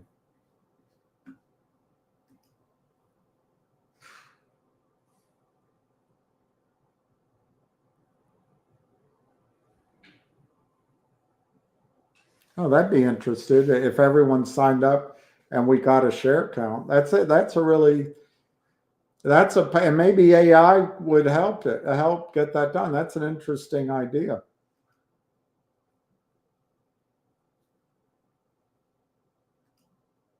GTI plus merger plus 3 cents equals pi. Yeah, Danielle. What I'd like to see is if they make an offering to raise money and there's a good story, that might be a new trade, a new investment. But right now, I think Railtown AI gives you pretty nice investment opportunity.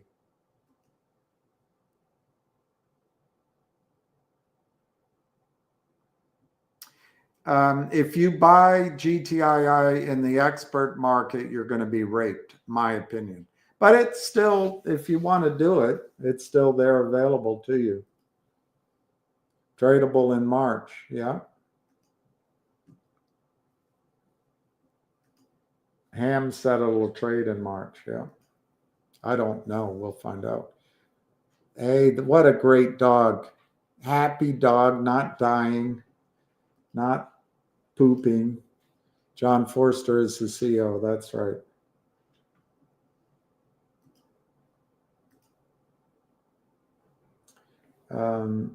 I was able to buy GTI in my Canadian broker.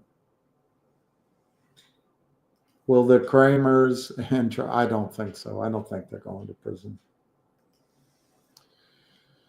New administration, I don't think they'll force settlement.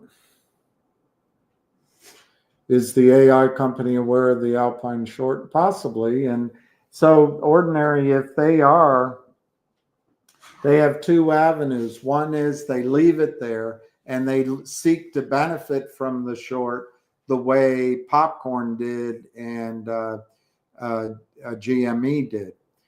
On the other hand, if the hedge funds and the pools of money who can they can call in. I don't know if they can call into the receiver, but they might call in and say, look,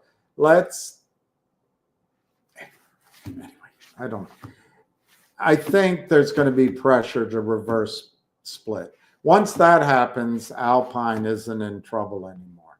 But I could be wrong. Maybe it's the goal of the whales to leave that short position out there, make the stock have an AME rally, sell stock at some phenomenal price, and then GTII starts life as its new iteration with $50 million in the bank. Maybe that's what their game plan is. We just don't know. I'm not privy to their strategy.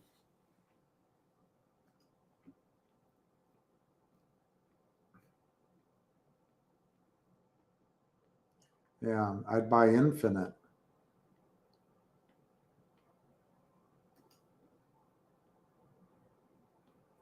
Yeah, that's all true.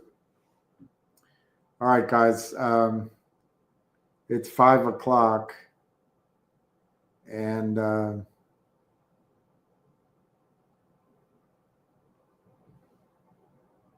I just, NTRP's 10Q. Let's go look at that.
Okay. Yeah, you're seeing this. Okay, current assets, 1.5 million. Total assets, 5 million.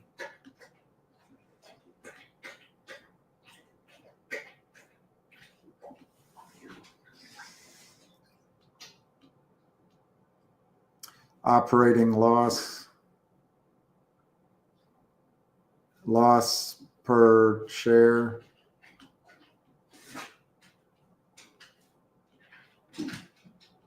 I'm sorry, Lucky.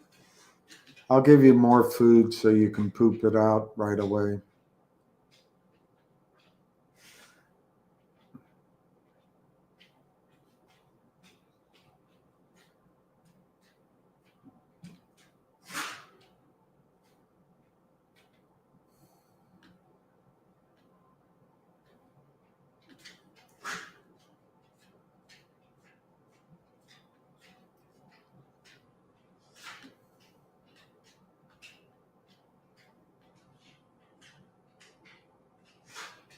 $10 million promissory note. Oh, no, that's not right. That's not what it says. All right, I'll have to read that later. Let's just, I'm looking for management discussion, goodwill, related parties. And I mean, all this is good information. I'm just skipping over it. All right, common stock. They have 1.2 million. They've increased it to 250 million. They have a convertible preferred.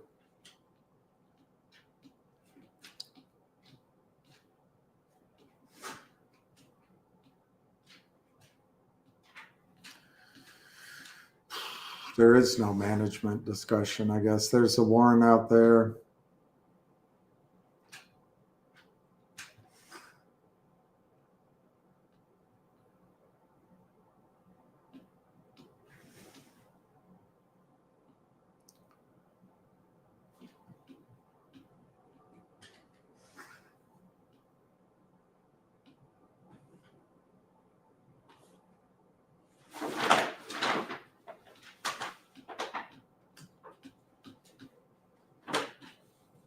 Business overview.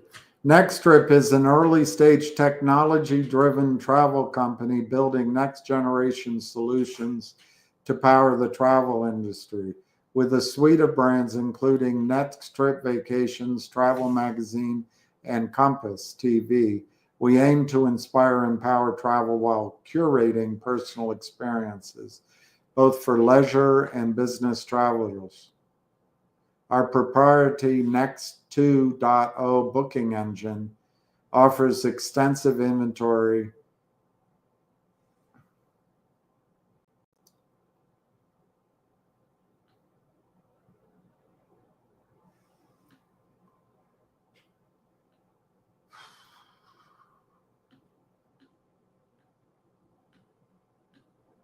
They bought Bookit.com asset. They acquired the technology assets of Bookit.com to strengthen our platform.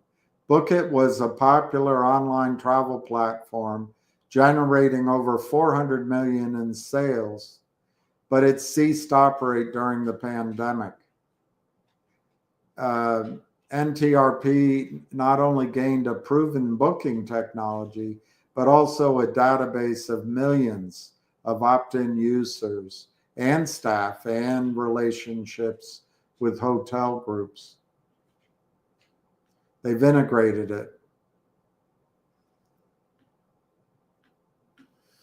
All right, well, I learned a bit. I learned a bit, but not a lot.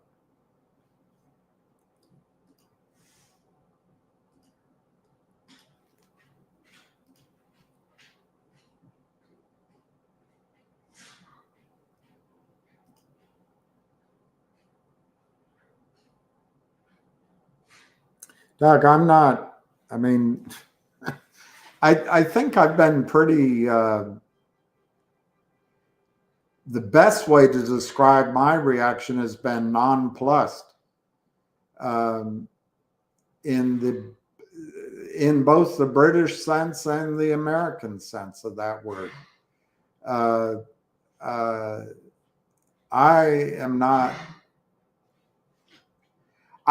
Doug, I think whoever this company is taking over the show. That's what I think's happening. So I think that's a prelude maybe to some big things coming in the future, but it'll be done without shareholder control. And maybe that's to keep the shorts out of control, which is good, right? So I think this is just finger results are out. All right, let's go look at the finger results. Lucky, I can't walk you yet. I'm sorry, my poor boy. We'll go out in a second. I know you don't have anything to poop. It was all over the floor, and I had to clean it up thoroughly.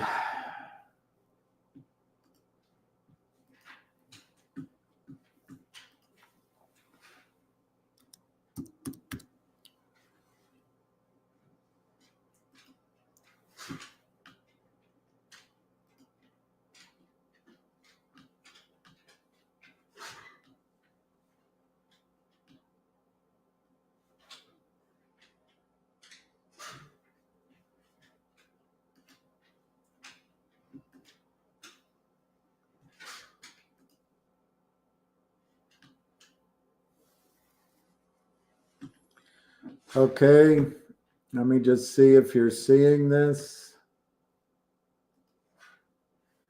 All right, you are. This is fingers 10Q dated November. Well, this is for the quarterly period ended November 30, 2024. This is dated, it doesn't have a date, but it was filed 22 hours ago. Finger now has 57 million shares of common stock outstanding. Total assets, 32 million. Liabilities, 22 million. Shareholders' equity, 9 million. Revenue, $8.5 million versus 6 million last year. For the 9 months, it was 25 million versus 28 million. So down.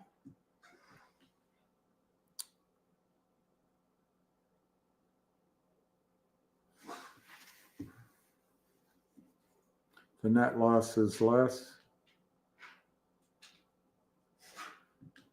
So they lost 3 cents per share versus 4 cents per share last year.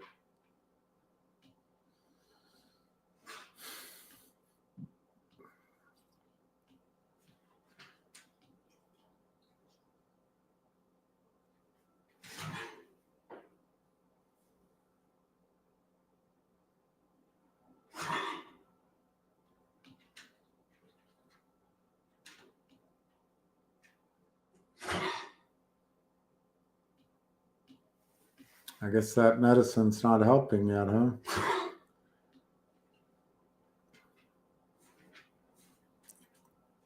Probably pooped it all out.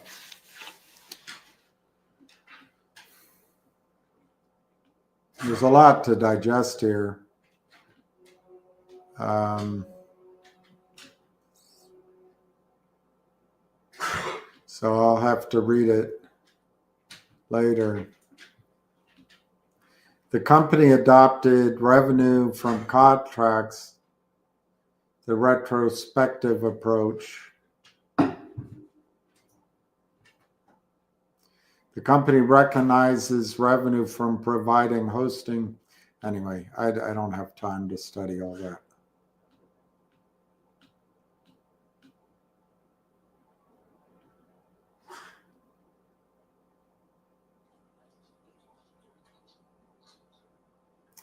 Prepaid expenses consist of deposit pledge for credits for resale. Our current vendors are China Unicom, China Mobile.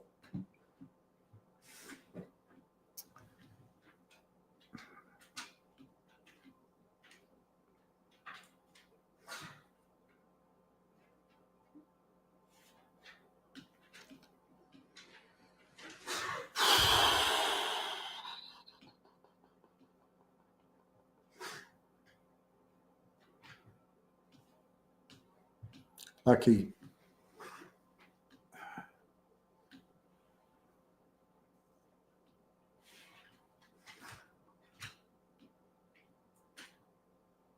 Right, management's discussion.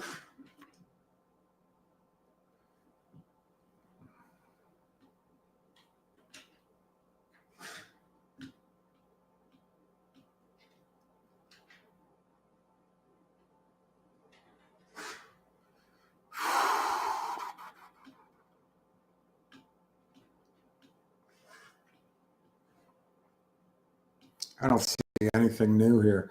Our PRC Council, share pledge agreement. There's a lot to read here. But this is nothing current. It's complicated. The company's current product mix, payment and recharge services, data plans, subscription plans, mobile phones, loyalty points, and product bundles.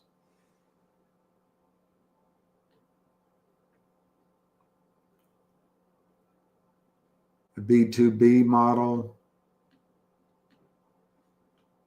SMS, rich communication services, big data insights, video game division. We appointed CT International LLP as our new registered public accounting firm.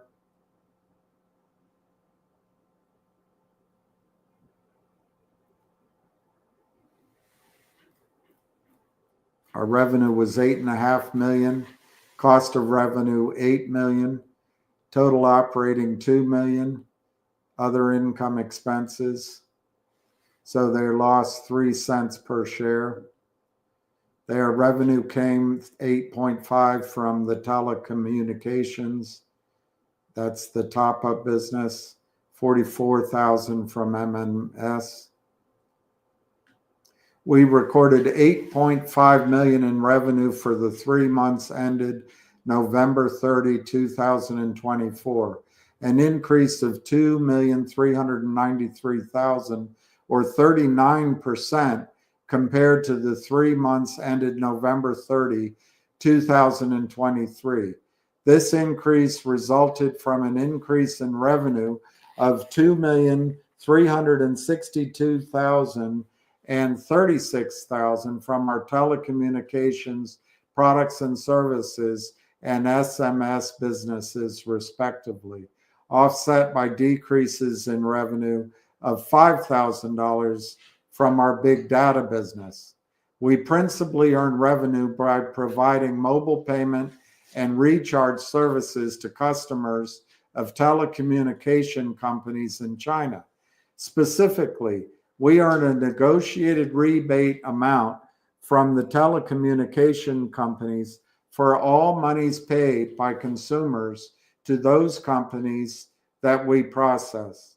For the 3 months ended November 30, revenue contribution mainly came from the telecommunication product and services segment. In shifting our focus to big data, we forged an alliance with 2 key reinsurance companies, Pacific Life Re and Munich Re, which enabled us to develop a risk rating concept leveraging the company's proprietary analytics.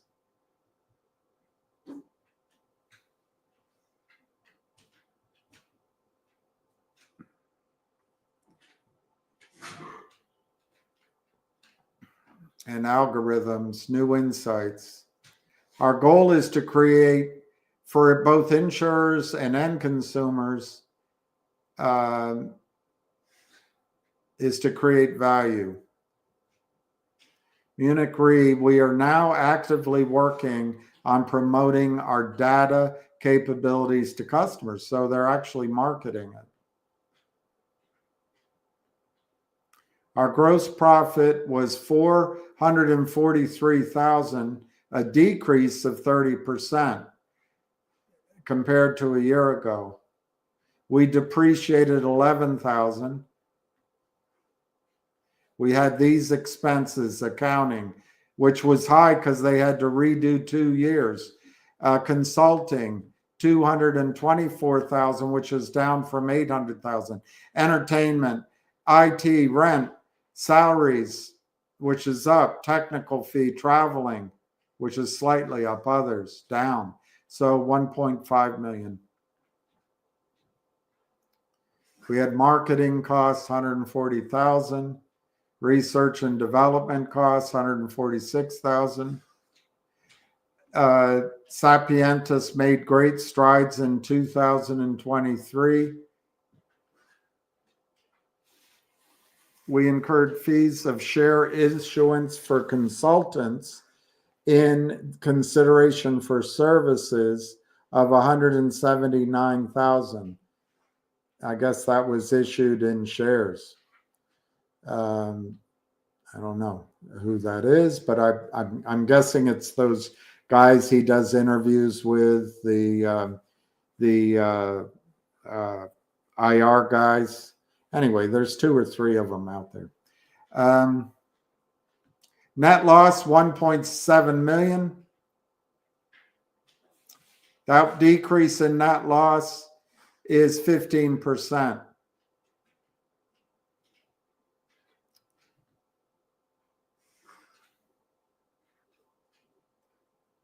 We recorded 25 million in revenue for the 9 months, which is a decrease of 8% versus a year ago. Revenue 8 million from SMS. and 28 million from our command and communications businesses. Wow, that's the C2.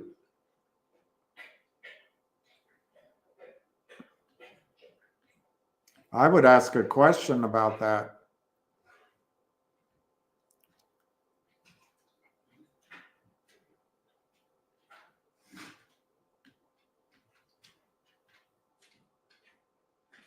We had fees of 500,000 for R&D, about the same.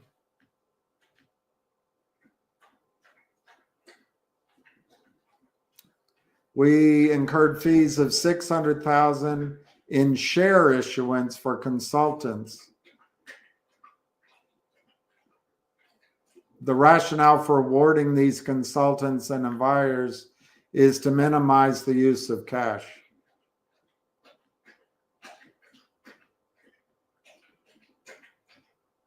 There's nothing about this C2 other than that one brief message.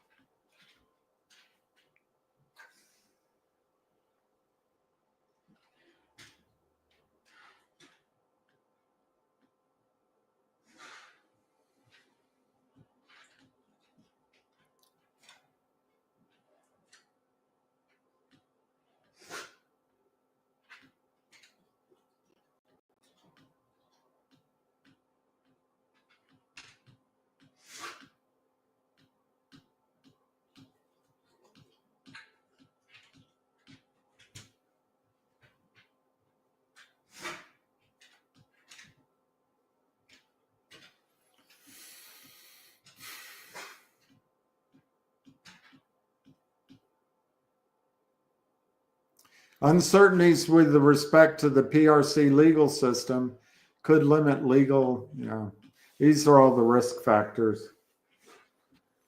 And there's a lot of them. It's standard boilerplate though, but there's a lot. You should read them if you have the time.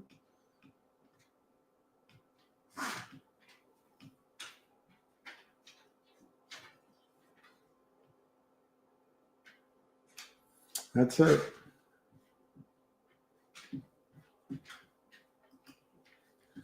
That is it.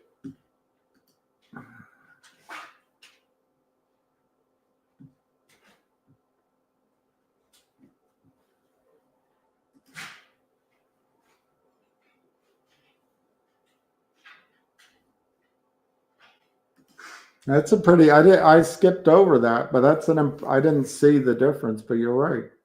But it's mostly probably the top-up business. It could be the C2 business.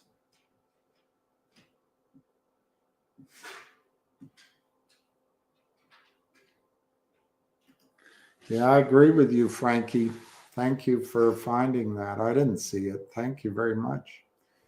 All right, I'm going to go walk my dog. He looks somewhat urgent, even though, God, he's filthy.